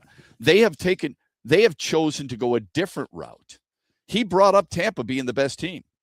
Is it bad for Milwaukee? Milwaukee didn't sign Corbin Burns, did they? I mean, this year they traded for Freddie Peralta, but they didn't keep Corbin Burns in the past. He's in Arizona, hasn't pitched for 2 years. They've had guys, and they've let them go too. So I guess I'm a little confused. If the Tigers if it's not good for baseball, that the Tigers can sell some free agents that they're not going to be able to afford. Why is it so much better for baseball that a mid-level market team, and that's what the Tigers are, who have spent a lot of money this year, why is it good or why would it be bad for baseball if they were able to trade guys they're not going to be able to afford, get something for them, and still be competitive? How is that a bad thing for baseball? Yeah, you're asking the wrong guy question to disagree with you because I don't understand it. It really makes absolutely no sense. It doesn't. I don't get it. Let me ask you this. If you're AJ Przinsky, is it good for baseball or bad for baseball that the Mets and Blue Jays are among the highest spending teams in baseball and in baseball history, and they're not going to make the playoffs? Based off what he's saying, it would be bad. I mean, he would think that it's bad, right? But those teams went out and spent a lot of money. They kept some players and spent a lot of money and enticed other players to come there, right? Bo Bichette goes to the Mets. Is that a good thing? Based on his logic, it's a good thing that they went out and spent, even though they're not going to make the playoffs. That's reverse psychology right there. To me, that makes absolutely no sense. He doesn't approach that at all. He's talking about Milwaukee, that they're a small market team. Yes, they don't spend a lot of money. Is that a good thing or a bad thing? You're telling the Tigers to keep guys they're not going to be able to afford at the end of the season, but you're praising Tampa and Milwaukee, who don't spend money to keep guys at all. So that, to me, makes absolutely no sense on AJ Przinsky's part. Our phone number on the Meijer hotline, 866-838-4843. You can text us, Sports Radio, to 21,000, and you can always join us in the chat as we stream live on Facebook, on YouTube, and on Twitter as well. 8:35, we will talk with Tim May. Tim May will give us a breakdown of all the things that are Ohio State football and why this team is going to be so good again this year and why they continue to be as good as they are. So we'll talk with him about that coming up at 8:35. We know who a rival is going to lead this season. It was announced yesterday that Kyler Murray is going to be the starting quarterback for the Minnesota Vikings, which means J.J. McCarthy is now a backup. All right? Kyler Murray might have one of those distinguished nuggets of information next to his name that you just don't want if you're a starting quarterback. I would love to know how many quarterbacks in the National Football League this year, how many starting quarterbacks in the National Football League this year are going to make less money than their long snapper? Yeah. That's a tough one. Andrew DePaula is the long snapper in Minnesota. He will make $1.7 million this year. Kyler Murray is QB1 with the Vikings. He will make $1.3 million this year. I don't think I've ever heard of that. I really don't. Man, that's crazy. Yeah. That's insane. Maybe San Francisco with Brock Purdy before he signed his deal. Yeah, maybe. Yeah, he was making very little. Yeah, that was every time they played. They talked. But that is crazy, isn't it? For a long snapper to make more money than I mean, you're then the starting quarterback. You're lucky if you know who the long snapper is. Who's the long snapper for the Lions? Go. I don't know. Hogan had. Okay. Anyway, yeah, it's kind of geeky. Kyler Murray, everybody feels like there is this savior out there with Kyler Murray. And it's not that I wish him ill will. I mean, I don't want the Vikings to win, of course. You want the Lions. But Kyler Murray last year had, in 2025, had the lowest, or I should say J.J. McCarthy had the lowest accuracy of any quarterback with 200 attempts or more at 51.7%. But you might be surprised at who follows. Michael Penix Jr. at 51.9%, and then Baker Mayfield at 56.2%. Yeah, Baker had a tough part of that season. There's no question about it. I think after the start, he really started to struggle, especially Mike Evans being out. And perhaps that's why they only offered him the 2-year contract, and he felt, quote unquote, disrespected. Tampa, by the way, is a little bit of a crap show right now. With no Mike Evans, Mayfield not happy, Vitavea wanting a trade. That's a team that a lot of people feel is going to win the NFC, or was going to win the NFC South. When you've got that type of turmoil, that's going to be tough to do. By the way, Mayfield 56.2%, same as Marcus Mariota. So now, kind of an uphill battle here for J.J. McCarthy to be that reassume, probably take an injury or some type of really bad performance by Kyler Murray. Here's Kevin O'Connell on the future for J.J. McCarthy. Listen to this. I mean, to me, he's still a guy that's only played 10 games. He's shown improvement off of last year, even in this training camp with the work he's put in and his comfort level just growing a little bit day in and day out. I'm still very excited to continue to, get to work with him every single day, coach him. And I truly, as he knows, he's holding the pen on his story, and we're going to support him and try to just help him continue to improve as a young player at the most difficult position in sports. And he's got to also understand this isn't just a long-term mindset, which we want to have always for a player his caliber and a young player like him, but it could be an immediate response needed. And JJ is the kind of guy that'll be ready to rock and roll. I know that. He's holding the pen. I don't know if you knew that, Andy. He holds the pen for his NFL story. He'd be starting himself. What a beautiful tale to tell. Every reporter right there is like, man, I got to get that quote right there. That's a beauty right there. Very interesting. Holding the pen. It's not a glowing endorsement of J.J. McCarthy. 4 straight years now, Minnesota has started a different quarterback. Kirk Cousins, Sam Darnold, J.J. McCarthy, and now Kyler Murray. When we return, players that are going into their 10th year, we're going to rank those players. And we are also going to talk about the biggest surprise on the Lions depth chart. Plus, at the bottom of the hour, we've got a guest coming on to talk about Ohio State football. Tim May gives us a preview of the Buckeyes for 2026 on X's and Bros, brought to you by Meyer when we return. Our state is Mecca for golf, and one of Michigan's crown jewels is Tullymore and St. Ives, 2 world-class championship courses in one charming and beautiful location. The golf is challenging but fair. You're going to use every club in your bag. But let me tell you what makes Tullymore really special. It's the people. From the wait staff to the bartenders to the pro shop and the management, their sole purpose is to give you a memorable experience, and they do. Go to TullymoreGolf.com. Huge here for my good friend Josh Garvey and the team at Dorn Mayhew, West Michigan, one of the world's top accounting, CPA, and business firms. Their worldwide headquarters are in Troy, Michigan, on the east side of the state. And Josh and his team connect with all the sports fans and businesses across Michigan. They bring you John Beeline on the Huge Show. They bring you Lomas Brown during the Lions season. They are a top shelf team when it comes to growth and understanding what their clients need. And mix in when we do the Beat Huge contest or the NCAA March Madness brackets. Thank you, Josh Garvey, for what you do for the Huge Show and the Michigan Sports Network. Simple and easy. Just find Dorn Mayhew on all the social networks or just Google Dorn Mayhew and find out how they can help your business. And again, a special thanks to Josh Garvey and the Dorn Mayhew team in West Michigan. The big shows are at Soaring Eagle. Eric Church. All you gotta do is put a drink in my hand. Friday, August 14th with special guest Ashley McBride. The Free the Machine Tour, part of the Soaring Eagle Summer Outdoor Concert Series.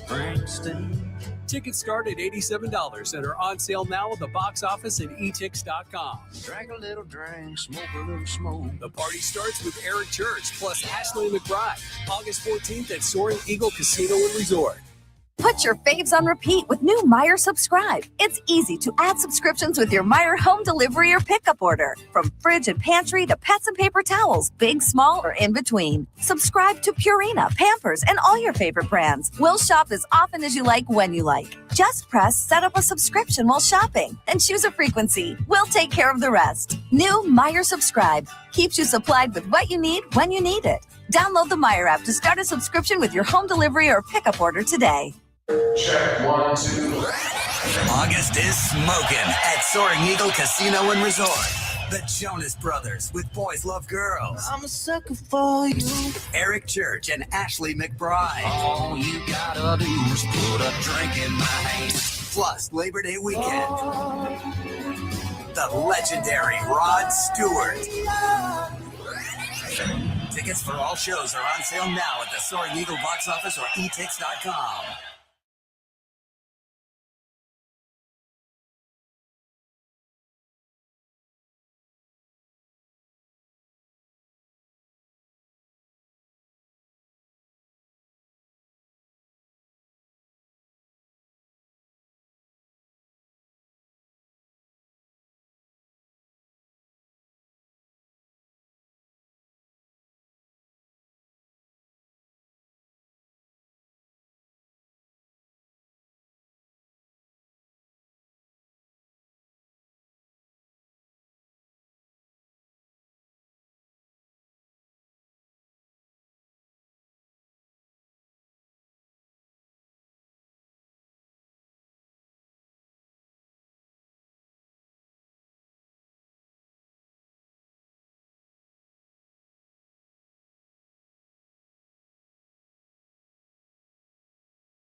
9-8 is a winning season, but that wasn't good enough for us. It's not what we expected. It's not where our standards are.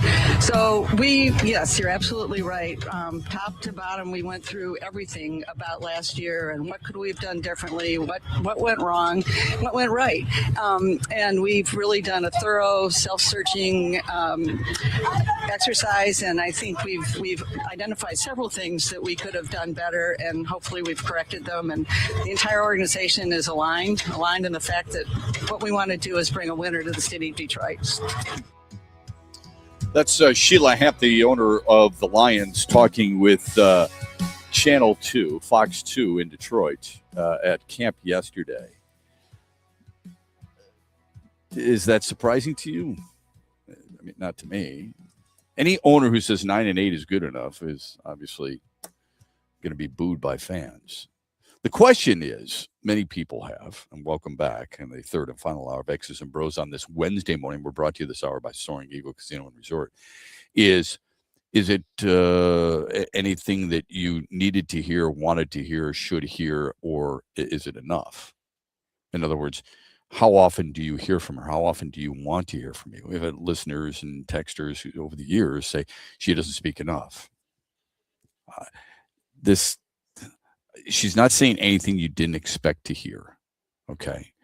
In the interview, she talked about new president Richard Haddad. I've known Richard, and he's a good man. He'll shift from the Pistons to the Lions, so that's kind of cool. They had a nationwide search, so she talked about that. She talked about the fans, which is not a surprise.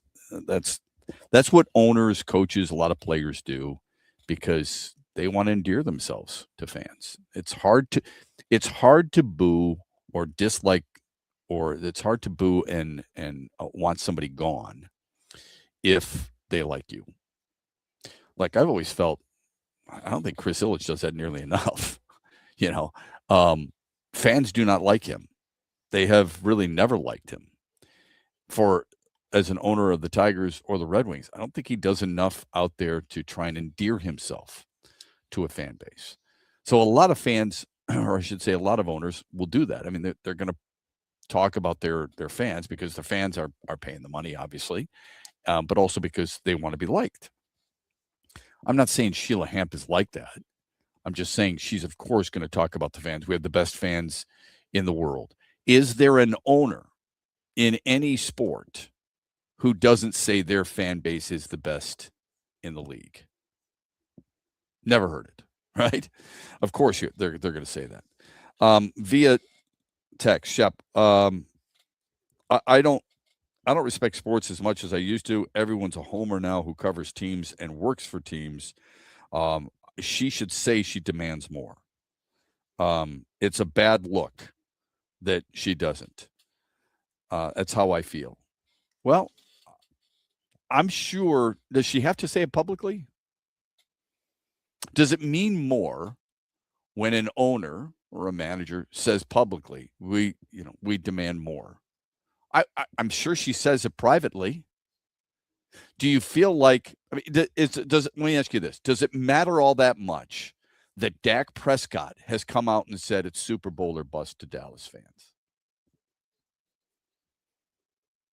I mean, is that a big deal, do you think, for people? I can't say because we're not in Dallas. Yeah, to me, ask their fans. They're probably going to tell you it is.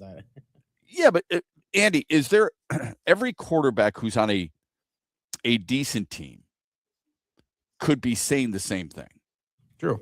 Joe Burrow, Lamar Jackson, Josh Allen, Patrick Mahomes, Justin Herbert, Drake May, Brock Purdy, Matthew Stafford, Jared Goff, Caleb Williams, Jordan Love, Dak Prescott, Jalen Hurts. Those guys all legitimately. Who am I missing out? Anybody? Maybe Trevor Lawrence. Who knows, right? It sure as hell isn't Deshaun Watson, who threw his 12th pick in 9 practices yesterday, or 9th pick in 12 practices. Every one of those quarterbacks should feel like their team is capable of winning the Super Bowl. And the reason they should feel that way is because they've got a lot of talent. Those are the teams with the most talent. Sam Darnold, sorry, I negated to put him in there. They should all feel that way. Them coming out and saying it publicly doesn't make me go, see, okay, I was right. Yep, they feel the same way. If they don't feel that way, you should be really concerned about the leadership capability of that player, coach, and the players in general in their locker room. But there are some guys, they have to know. Geno Smith with the Jets and Cam Ward with the Titans have to be realistic too. Not that they're going, we're not going to win the Super Bowl, but they sure, yeah, they would all be stunned. But they sure as hell aren't going into the season going, it's Super Bowl or bust, baby. I don't think Jackson Dart feels that way. I doubt that Tua Tagovailoa down in Atlanta feels that way. He can say it, even though he won't. There's no way Kirk Cousins is going, this Raiders team is ready to shock the world. They're going to talk about it as a game-by-game basis, right? They feel comfortable with their teams. They have confidence in themselves, and they have confidence in their teammates. But deep down inside, they also understand there's a lot that has to go right for us to surprise people. The why not us that Pat Fitzgerald is making popular in East Lansing only fits so many programs, okay? But an owner saying that out loud, if that brings you peace and confidence, so be it. It doesn't mean squat to me. I know that this team went 9-8 and it wasn't good enough. Hell, it wasn't good enough for us. And I don't own the team. I'm not writing the paychecks. Their deep dive of soul searching for the right personnel and the right way to build this team into a better version of what it was from perhaps even a couple of years ago, which doesn't mean that they're going to go 15-2. It doesn't mean that they have to be better than 2 years ago or 3 years ago in as far as the record is concerned. It's about where you're going to end up. They went about things differently. Good for them. They had to because it wasn't working.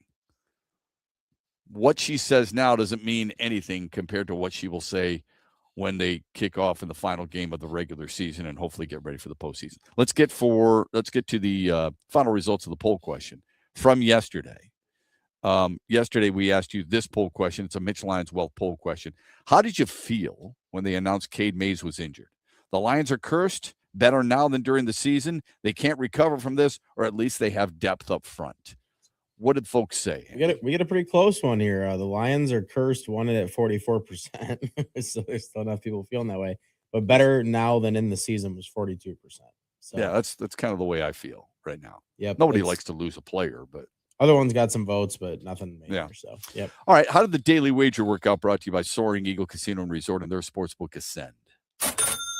It was finally. Yeah. Well, it was an odd one because I did the Nick Martinez had to only give up 2 earned runs. So, but it was in 6 innings or less. So he did only give up 2 earned runs in that amount of time. The crazy part is what we just talked about for a while yesterday. He went a complete game last night and he gave up 4 runs in the complete game. Thankfully, the bet only did that part of it. So I got lucky on that end. Tonight, I'm not doing anything crazy. I'm just going with the Detroit Tigers to get the win. I think that they keep rolling on the streak that they're going on against Cleveland right now. I think a lot of people are still probably not believing because of the way things have went against Cleveland that they'll get the job done tonight, but I'm just going to take them on the money line to win. I think that they do get it done tonight. So. If I said to you, who has more career complete games, Tarek Skubal or Nick Martinez, who would you say? I would say Nick Martinez based off watching Tarek Skubal long enough. That was his second career complete game. Yeah, that's all it takes. Keep this in mind too. Don't let the Tigers stay hot. Tampa's won 8 in a row. They're on a 9-game roadie, and they're 8-0 after Nick Martinez throws the complete game last night against the A's in Sacramento, beating them 12-4. And before you roll your eyes and say it's just the A's, we were applauding how Detroit has done out west in their recent 9-game road trip, going 7-2, in which they had to play the A's. Martinez, by the way, in 9 innings threw 101 pitches. He gave up 4 runs. Just as the odds that you would think if he went a complete gave up game. 9 hits. He gave up 8 hits. Wild, yeah. Yeah, he only struck out 5. All right, when we come back, some players turning the corner that might surprise you a little bit. Where did the time go in the National Football League and where you might rank them? We'll get to that coming up here on X's and Bros, brought to you by Soaring Eagle Casino and Resort. In the Den with Dan Dickerson. It's a new day to celebrate and be free. It's a new day full of action and excitement because it's a day for winning. Only at Soaring Eagle Casino and Resort. Soaring Eagle Casino and Resort, your getaway reimagined. It's been impressive how this Tigers team has handled the last few weeks of rumors before the trade deadline and the actual trades of Casey Mize and Tarek Skubal, the release of Jake Rogers, all good people, all extremely popular teammates, and the Tigers just kept playing hard. They finished their road trip 7-2. Now they're home for a huge homestand against the Guardians and White Sox. With the additions of Max Clark, Eduardo Valencia, the return of Javi Baez, and then Jackson Joe, the identity of this team is changing a little bit in the best possible way. A.J. Hinch has been able to align his defense better. He's now working with more of a set lineup. This Tigers team is playing well in all phases of the game, and now incredibly looks like a team that could very well win the Central. It's been impressive to watch. The next 5 days are going to tell us a lot about how far they've come. Coming up later today at 3 on The Huge Show on the Michigan Sports Network, I'll deliver huge opinions on everything you're talking about. The Freddie the Pizza Man Foundation is dedicated to providing support to families and Michigan schools touched by autism. We invite you to join us in supporting these families and schools by making a donation at FreddieThePizzaMan.com. With your donation, you can help provide essential resources that can make a real impact. Visit FreddieThePizzaMan.com to make a donation and to learn more about the foundation's mission. That's FREDI, Together, we can make a difference. Make sure you listen weekly to our Moving Ferris Forward interviews with Ferris President Bill Pink and other leaders who are moving Ferris forward. Find out more about Big Rapids and Ferris and what they have to offer at ferris.edu.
much as we were ready to get back. It's because you love talking to me. I know. Outside of Katie, who else loves talking to you more than I don't know. There's nothing worse though than when it's about to come back for break and I feel like I have to cut you off. It seriously is the worst feeling ever. It just happens. It's not the worst feeling ever. Worst feeling ever might be getting fired. That might be true. That might be worse. They do it's pay me. Okay. They pay me to come back at the right time. So yeah, it's okay. It's not a big deal. Welcome back, X's and Bros, Monday through Friday. I'm thinking about it. I'll be thinking about it all segment. I bet you will be. Our thanks to our great station affiliates in Cadillac, WKAD, the Ticket 93.7 FM, the Blowtorch in Grand Rapids that serves Kalamazoo and Holland and those wonderful areas. On the west side of the state, WMAX 96.1 FM, the game. We appreciate Tim's leadership and so on and so forth. Brad and the folks at Midland that serves the Tri-City area, Midland, Saginaw Bay City. That's WLUN 100.9 FM, the MIT. Love that. Petoskey and Charlevoix, one of the cleaner stations you've ever been to, by the way. And it would be tough to not want to get the hell out of there as fast as possible, considering how beautiful it is. WMBN 104.7 FM, the Ticket, Northern Michigan. Traverse City, the same thing with WKAD 93.7 FM, the Ticket. And the good folks in Lansing at 7:30 a.m. the game, WVFN AM, working hard, good partnership with those people, always willing to bring us aboard when we want to go out and head to a Michigan State game. So we appreciate everything, and we appreciate you taking some time to join us as we stream live on YouTube, on Facebook, and on X as well. You said one of the cleaner stations you've ever been to. You mean like actually clean? Like the station? Yeah, it's really clean. That's crazy. Yeah, it's really clean. Like there's a lot of things that are in order when you go up there, and you think to yourself, does anybody work here? Because usually it's salespeople. They got crap all over their desk. They got all these boards that they're writing. Those markers on the whiteboards and all that. It's not the way it is. You walk in, it's very clean. It's got a nice smell to it. Okay. Smell. All right, let's. How about somebody watching us streaming live? You got something for us there, Andy? As you check that out. Oh yeah, in the comments up here. Okay, so we got. Why is Drew Anderson in the starting rotation and not Ty Madden? Isn't Madden an actual starter? Anderson should be in the pen. Yes. Great question. That's one of those openers. Drew Anderson's been a starter too, in fairness. They're trying to stretch him for sure when they pitch him. It seems like. Yeah, they absolutely are. He was, when they signed him, he was viewed as a guy he's like a quote unquote swing guy who could start and do be your long reliever. Madden's only started one game as a Tiger, okay, last year, and then one game this year. I think he's been a starter in the minors, but I think they view him very similar to what Anderson is. So I don't think it's too shocking to see Drew Anderson start. I don't think either one of those guys would get a long leash, for example. But if you look at it from a starting standpoint, I mean, Drew Anderson, like I said, I mean, he started 4 games for the Tigers this year. Some of them, like I say, openers, but he started 4 games. So I don't think that's a big deal. AJ Hinch will get them out after a certain period of time, both of them. And which one is good? It might be a matchup thing, but it's a good question. I appreciate it very much. Let's look at, there's a couple of things I want to get to before Tim May joins us at the bottom of the hour to talk Ohio State football. What we're doing, folks, is yesterday Chris Solari joined us talking about Michigan State. And Andy and I thought it would be a good idea to go around the Big Ten. We're going to go around the Mid-American Conference as well, with just the regional teams and probably Toledo. But it's good to get a pulse on what you could expect from the Big Ten. So we got Chris Solari, who gave us really good insight yesterday. Although I did get an email from somebody who says, why are we not telling everybody where these writers went to school? Because Chris went to Michigan State and covering Michigan State, don't you think that's a conflict of interest? He's been critical of them. Just because you go to the school doesn't mean you can't be critical of them. I mean, Andy and I both went to Central Michigan.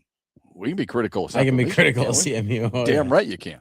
Anyway, I don't think it's necessary to tell everybody in our listening audience and viewing audience where a writer is, went to school. I just don't think it's necessary. Anyway, so we'll have Tim May on today, And then we're going to progress throughout the Big Ten. Quite honestly, I don't know if we'll be able to get to USC and UCLA and Oregon, which still seems strange to say, doesn't it, in the Big Ten? And Washington, to see if we'll be able to get any of those writers, just because, the Big 16, just Big 18, just to be able to bring them on board. It's going to be really hard because of the time difference. Who wants to join us at 4:30 in the morning? Probably not many. Anyway, Tim May will join us 8:35.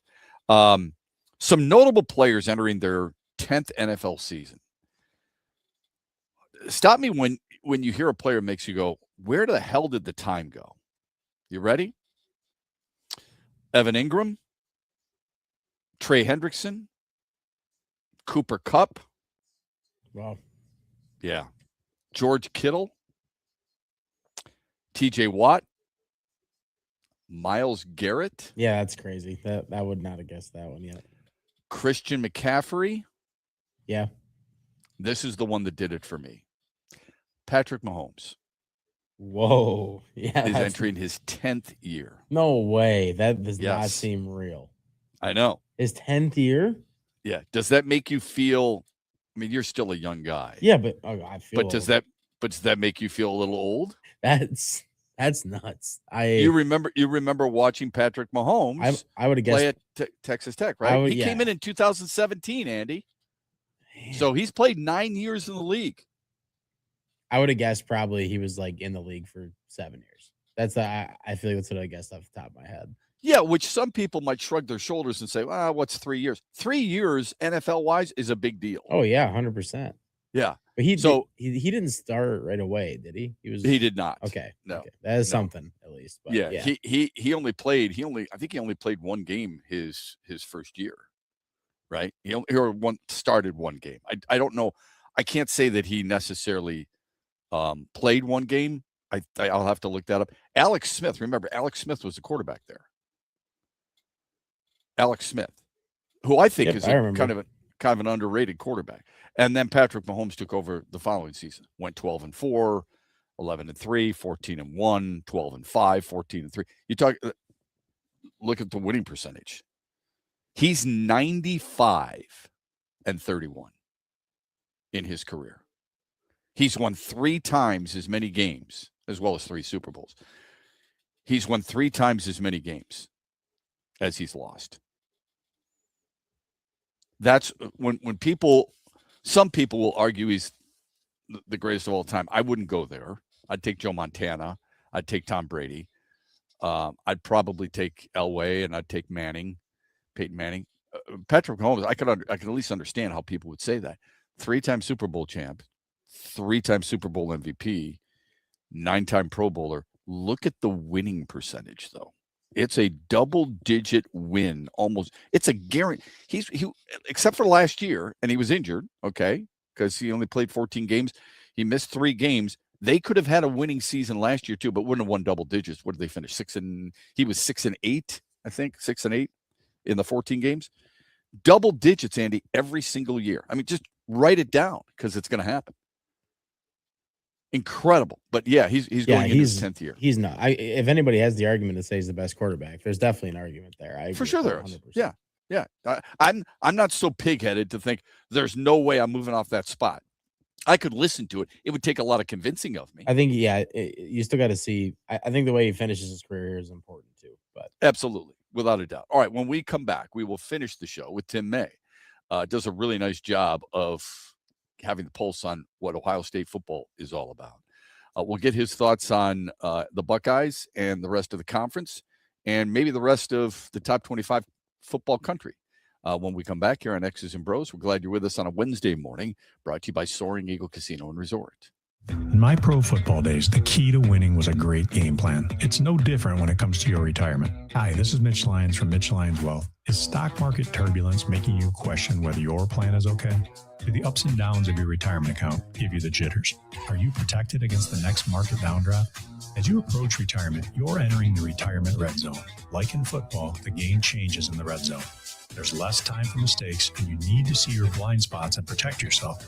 Is your retirement safe? Let's find out today. Let's create a game plan together that will protect, grow, and win retirement. You've worked hard to save what you have. Let's make sure you keep it. 30 to 40 years of saving for retirement is worth a 15-minute call to make sure you've done all that you can to protect your retirement. Call Mitch Lyons Wealth today at 844-867-8335. That's 844-867-8335. Or go to MitchLyonsWealth.com. Investment advisory services are offered to MLW Advisory Services, DBA Mitch Lyons Wealth, a state-registered investment advisor. Huge here for all the ABC warehouse locations in Michigan.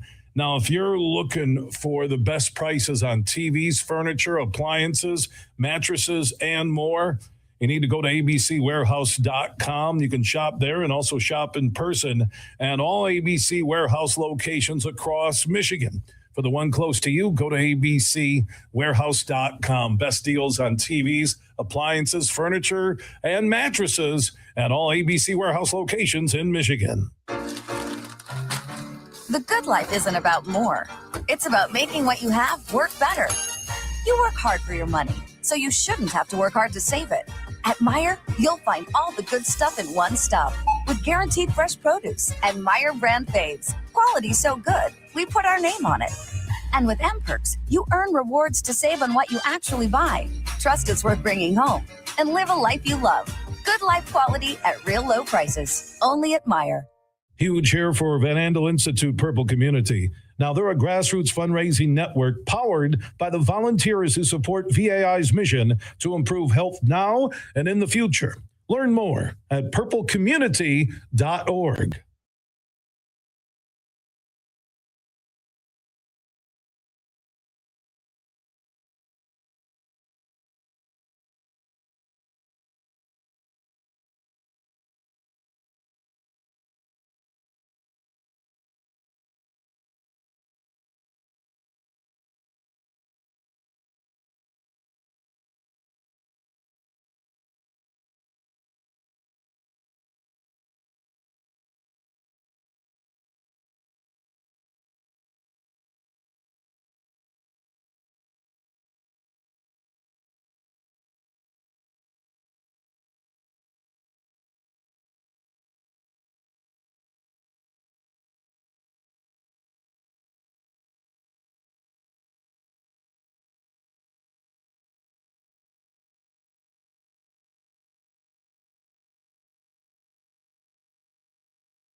we have a better chance to win if I hated them? Or, I mean, I don't understand.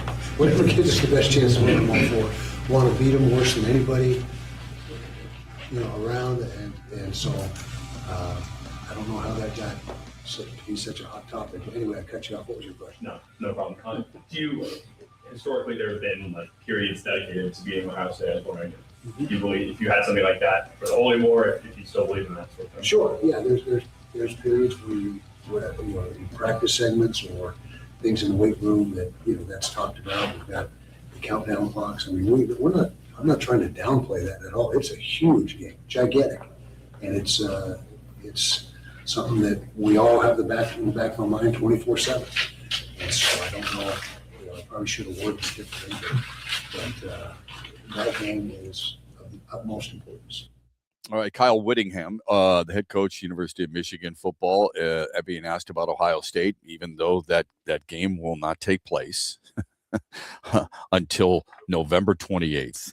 Tim May knows that all too well, but he also understands there's plenty to play for prior to that. Tim May is the host. He hosts his own show on fanstreamsports.com on 97.1 The Fan, and you can follow him on Twitter at Tim_May Sports. He joins us here on X's and Bros. Tim, we appreciate it very much. I don't know if Ryan Day gets the same in Columbus from you guys, because I think most people know how Ryan Day feels about the University of Michigan. What was your take on Kyle Whittingham's response to questions about the Buckeyes? Number one, and I think he has said, but maybe hasn't. But hatred's a really strong word. I mean, right. The fact that you decide. Let's say like Chris Spielman way back in 1984 decided between Ohio State and Michigan, and then he opts to go to Ohio State. I mean, he was always leaning that way. The point was, that doesn't mean he automatically hated Bo Schembechler in Michigan. This idea that while you're there, the intensity is such that you go into that game with a lot of vigor. But the idea that now all of a sudden you hate somebody just because of who you're playing for or who you're coaching for, it's a far-fetched question to begin with, in my opinion, because I've been covering high school I've been covering football since I was 19 years old as a sports writer. I'm now 72, and the hatred part is really just off the chart for me using that word. The fact that you want to kick their butt. It maybe should have been the question, but let's face it, there are a lot of reasons why people dislike Michigan right now. And you can, as the old saying goes, you can Google it. So the idea that a lot of other fans, et cetera, I mean, yeah, Ryan Day had a problem with Michigan because as a lot of people figured out, Michigan was cheating in terms of the sign stealing that went on. And now we find out other things that were going on within the program. That's a reason not to admire, let's put it this way, not to admire Michigan by any stretch. Now that it's got Kyle Whittingham, who I think is one of the elite coaches in America. I saw what he did at Utah, and he's just a straightforward guy. The few times I've ever dealt with him, he just tells you kind of what he's thinking. But to think he's going to walk in and now he hates Ohio State is, I don't know, it's kind of off the chart. It's kind of like you ask a question, and when it's not answered correctly, then that person is wrong, but correctly in your mind, not correctly in how life should be carried out. So I'm on Kyle Whittingham's side in this one. I mean, I just think hatred is a stupid word. Well, what words do you think Ryan Day and Ohio State players, and forget the fans for a moment, because that's where the emotion comes in. That's where the hatred is from fans. I don't know if some players have said this in this rivalry overall, and I didn't necessarily want to go there for a full interview with you regarding Michigan, Ohio State. There's so much more to discuss, but that word has been tossed around by former players during their season. Well, yeah. I mean, but the point is, you build up. I mean, you build up to that game. I mean, there are all kinds of ways to do that. But Bo Schembechler and Woody Hayes didn't hate each other. Right. They respected the hell out of each other. They're on the same staff. They were on the same staff, for crying out loud. Well, I know. I mean, Bo Schembechler, plied his trade in Ohio till he went north. Gary Moeller was a captain at Ohio State. And he ended up being the Michigan head coach. So this idea, that's what I'm just saying. I just think the word hatred is being used incorrectly there. I mean, I'm talking about in terms of the players and coaches, disrespect. That could be a word. I mean, we all saw what Bryce Underwood said the other day about Ohio State's just a team in another, color uniform, the way they play.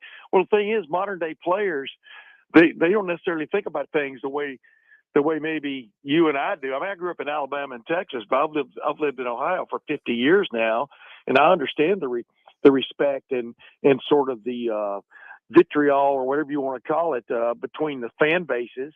But that doesn't mean the players necessarily feel exactly that same way unless you get them going. But look at Ohio State's roster; it's from all over the country, not just Ohio. And the same way with Michigan. So I just think it's kind of beating a dead horse at this point.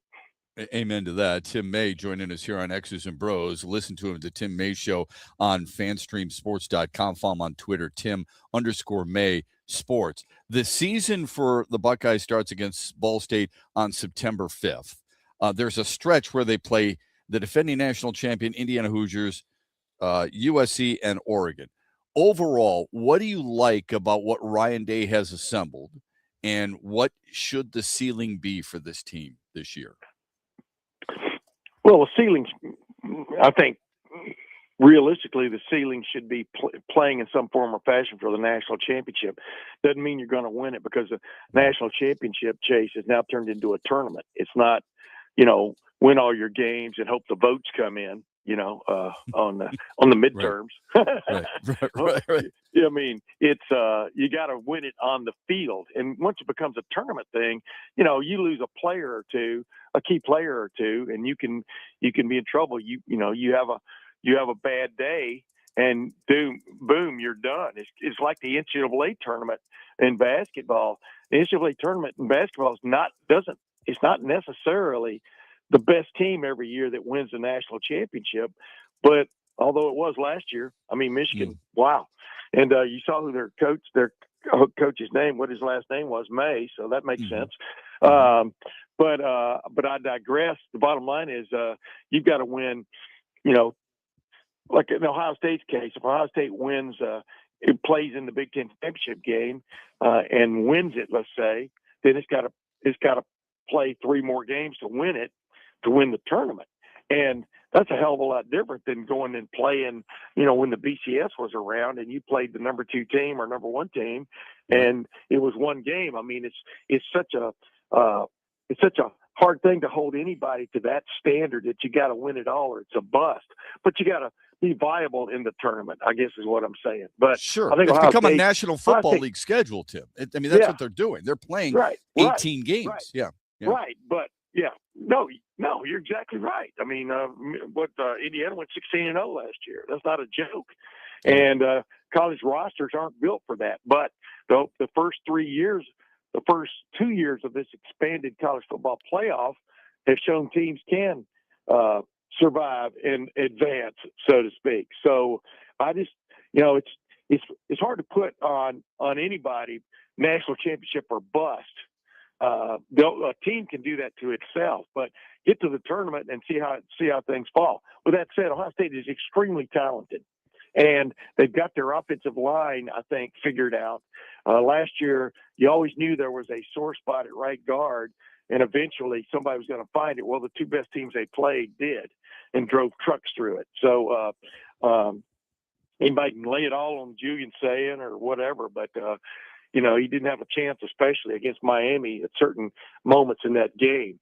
So the bottom line is they figured that out. Defensive line-wise, defensively, and then defensive line-wise especially, they're going to be a little bit different than they were last year. They're replacing, 7, 8 starters on the defensive side, but they feel pretty good about the 2 transfers they got in the defensive line, John Walker from UCF and James Smith from Alabama. to go along with the guys they still got, like a guy like Edric Houston. They're expecting big things out of him. He got hurt at the beginning of the year last year, beginning of preseason camp, matter of fact, and was never, quite what he could be. But all of the ingredients are there for them to be extremely good again, I guess is the best way of putting it. But what a schedule. Yeah. You look at that schedule and, they play Texas in week 2, which I think is interesting. And their bye week comes after India. At Texas, right, after hosting Texas a year ago. At Texas, at Indiana, at USC, at Iowa, those are road games. That's a hell of a gauntlet for anybody. Do you like, as a guy who's covered this sport for longer than a lot of people have been alive who follow the sport, do you like the way this is not a knock? I mean, that's just speaks to your expertise. Do you like the way this is being set up in terms of college football? You had mentioned earlier, college football programs their rosters aren't set for this kind of stuff. And I agree with you, but what proposed changes would you make? And how do you think this to make it beneficial for as many teams in the country instead of just the Power Four? Nobody looks at the mid majors when that's good football too. How do you kind of mend the two together? Do you feel? Well, the mid majors have always been there. I mean, it has always been an elitist sport in terms of blue bloods for the most part. I like the fact, maybe you don't, I'm not slamming you. I'm just saying, I like the fact that in Indiana, that Kurt Cignetti arrived in Indiana with a bunch of transfers with him from James Madison. They got a couple other key guys. They got a quarterback from Ohio that first year, Ohio University, not Ohio State. And they went and only lost 2 games, and it was to the 2 teams that played for the national championship. And then last year they go 16-0. The point is, Indiana was the losingest program in major college history. So the wherewithal is there to turn things around, and now all you have to do is get the staff led by a head coach, but the staff involved that can make it happen, along with the wherewithal in terms of financially from attracting NIL deals, but also,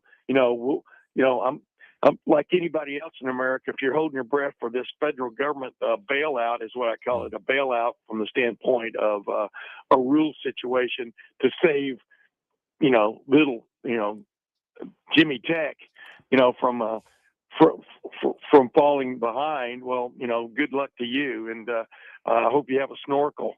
The bottom line is football has never been a better product on the field, I don't think, than it is now.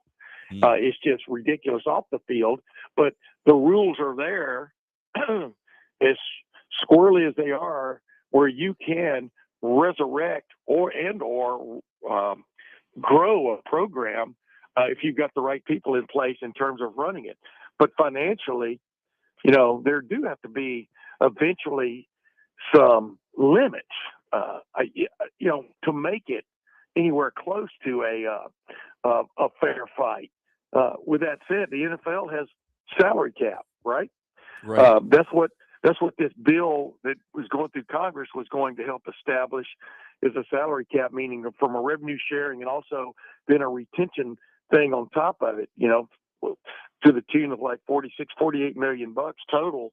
We'll see if it ever gets to that, but you've got to have some way for teams to be able to acquire talent and then to be able to keep that talent. And that's what the retention part of it is. So exactly. maybe that's one of the things you have to look at more than anything else, because the money ain't going away. Once somebody's getting paid for something, they're not going to do it for free. How do you view the Big Ten, and who do you think Ohio State's biggest challenge will be, and why? I agree with the pack. The pack is Ohio State, Indiana, Oregon. My sleeper team, if I had to just name one possible sleeper team, it's USC. I don't think it's a sleeper at all, but USC has slowly but surely put together a very the deepest roster they've had in the Lincoln Riley era, and that basically is focusing on the offensive and defensive lines. You even talked about that at Chicago. But I think USC is poised to make a move. They host Ohio State and Oregon at the Coliseum. They win one of those 2 games. They've got a couple other 3 games that are interesting to watch. But I think if USC goes like 10-2, it could be in the college football playoff.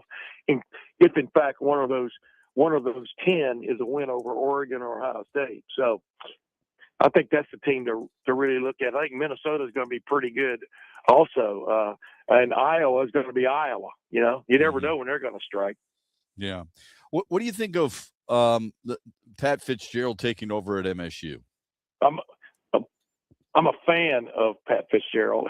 Always have been, and I think that's right guy at the right time at that place because they've been through some turmoil, just like their big brother down south. Just joking on that one, but I just think Pat Fitzgerald is an incredibly solid football coach who takes no quarter, demands hard work. And I don't know. I've always liked him. I like the way he went about things at Northwestern. They won on occasion pretty well, and Michigan State is just looking. You got to remember, I'm 72. I remember Michigan State in the mid '60s had as good a program as anybody in the country, maybe the best in my opinion. The 10-10 tie. Too bad they were considered to be the lesser in that game. but my point is Michigan State has done it before. That's that old John Cooper line, former Ohio State football coach. He says, when any coach is going for a new job somewhere being courted, he goes, first thing you got to do is get the press guide. Of course, they don't even make those anymore, I don't think. But get the press guide and see what that program has done in the past. Meaning that doesn't just mean where they won or lost. It also denotes their backers are willing to back them. Their fans, their donors, etc. Michigan State clearly has that ability if that can be mustered, by the right guy. And I think Pat Fitzgerald could be that right guy in terms of financially and everything else. I think all the possibilities are there. Really educational, fun conversation. Tim, you do a wonderful job with your show, the Tim May Show on FanStream on sports.com and Sports, yeah. FanStream Sports, yep. And on 97.1, The Fan in Columbus. We appreciate the time. We appreciate the knowledge. Enjoy the season. We hope we can talk again. You got it, man. I didn't even get to tell any jokes. We'll do that next time. We can tell you're a funny guy. You're the kind of guy I'd love to sit next to in the press box. That's for sure. Hey, man, football is too damn serious to be joking about right now. Hey, anyone who's a friend of Paul Keels has got to be a friend of ours. Have a great week. Thanks a lot. You got that right. All right, man. All right, all the best. All right, Tim May joining us here on X's and Bros. FanStreamSports.com. Check his show out if you want to learn a little bit more about the Buckeyes to the Big Ten in general. Really good stuff. So Oregon, Indiana, and then, of course, he says USC is not necessarily a sleeper, but another team that should be in the mix. Ohio State is loaded and loaded for bear. But the schedule, while so many people rip on the Big Ten for some of the weak schedule, there is plenty of teams out there in the conference that are playing some tougher teams and not dislike a lot of teams from the SEC. Thank you for the time today. We always appreciate it on a Wednesday morning, brought to you by Soaring Eagle Casino and Resort. The huge show comes your way a little bit later on, 3 o'clock until 6 o'clock on these same great station affiliates. We'll talk to you tomorrow morning at 6. We're fortunate here in Michigan. We have some of the greatest golf courses in the country. Tullymore and St. Ives is part of the reason we can brag the way we do about our golf. Once you visit Tullymore, you'll keep coming.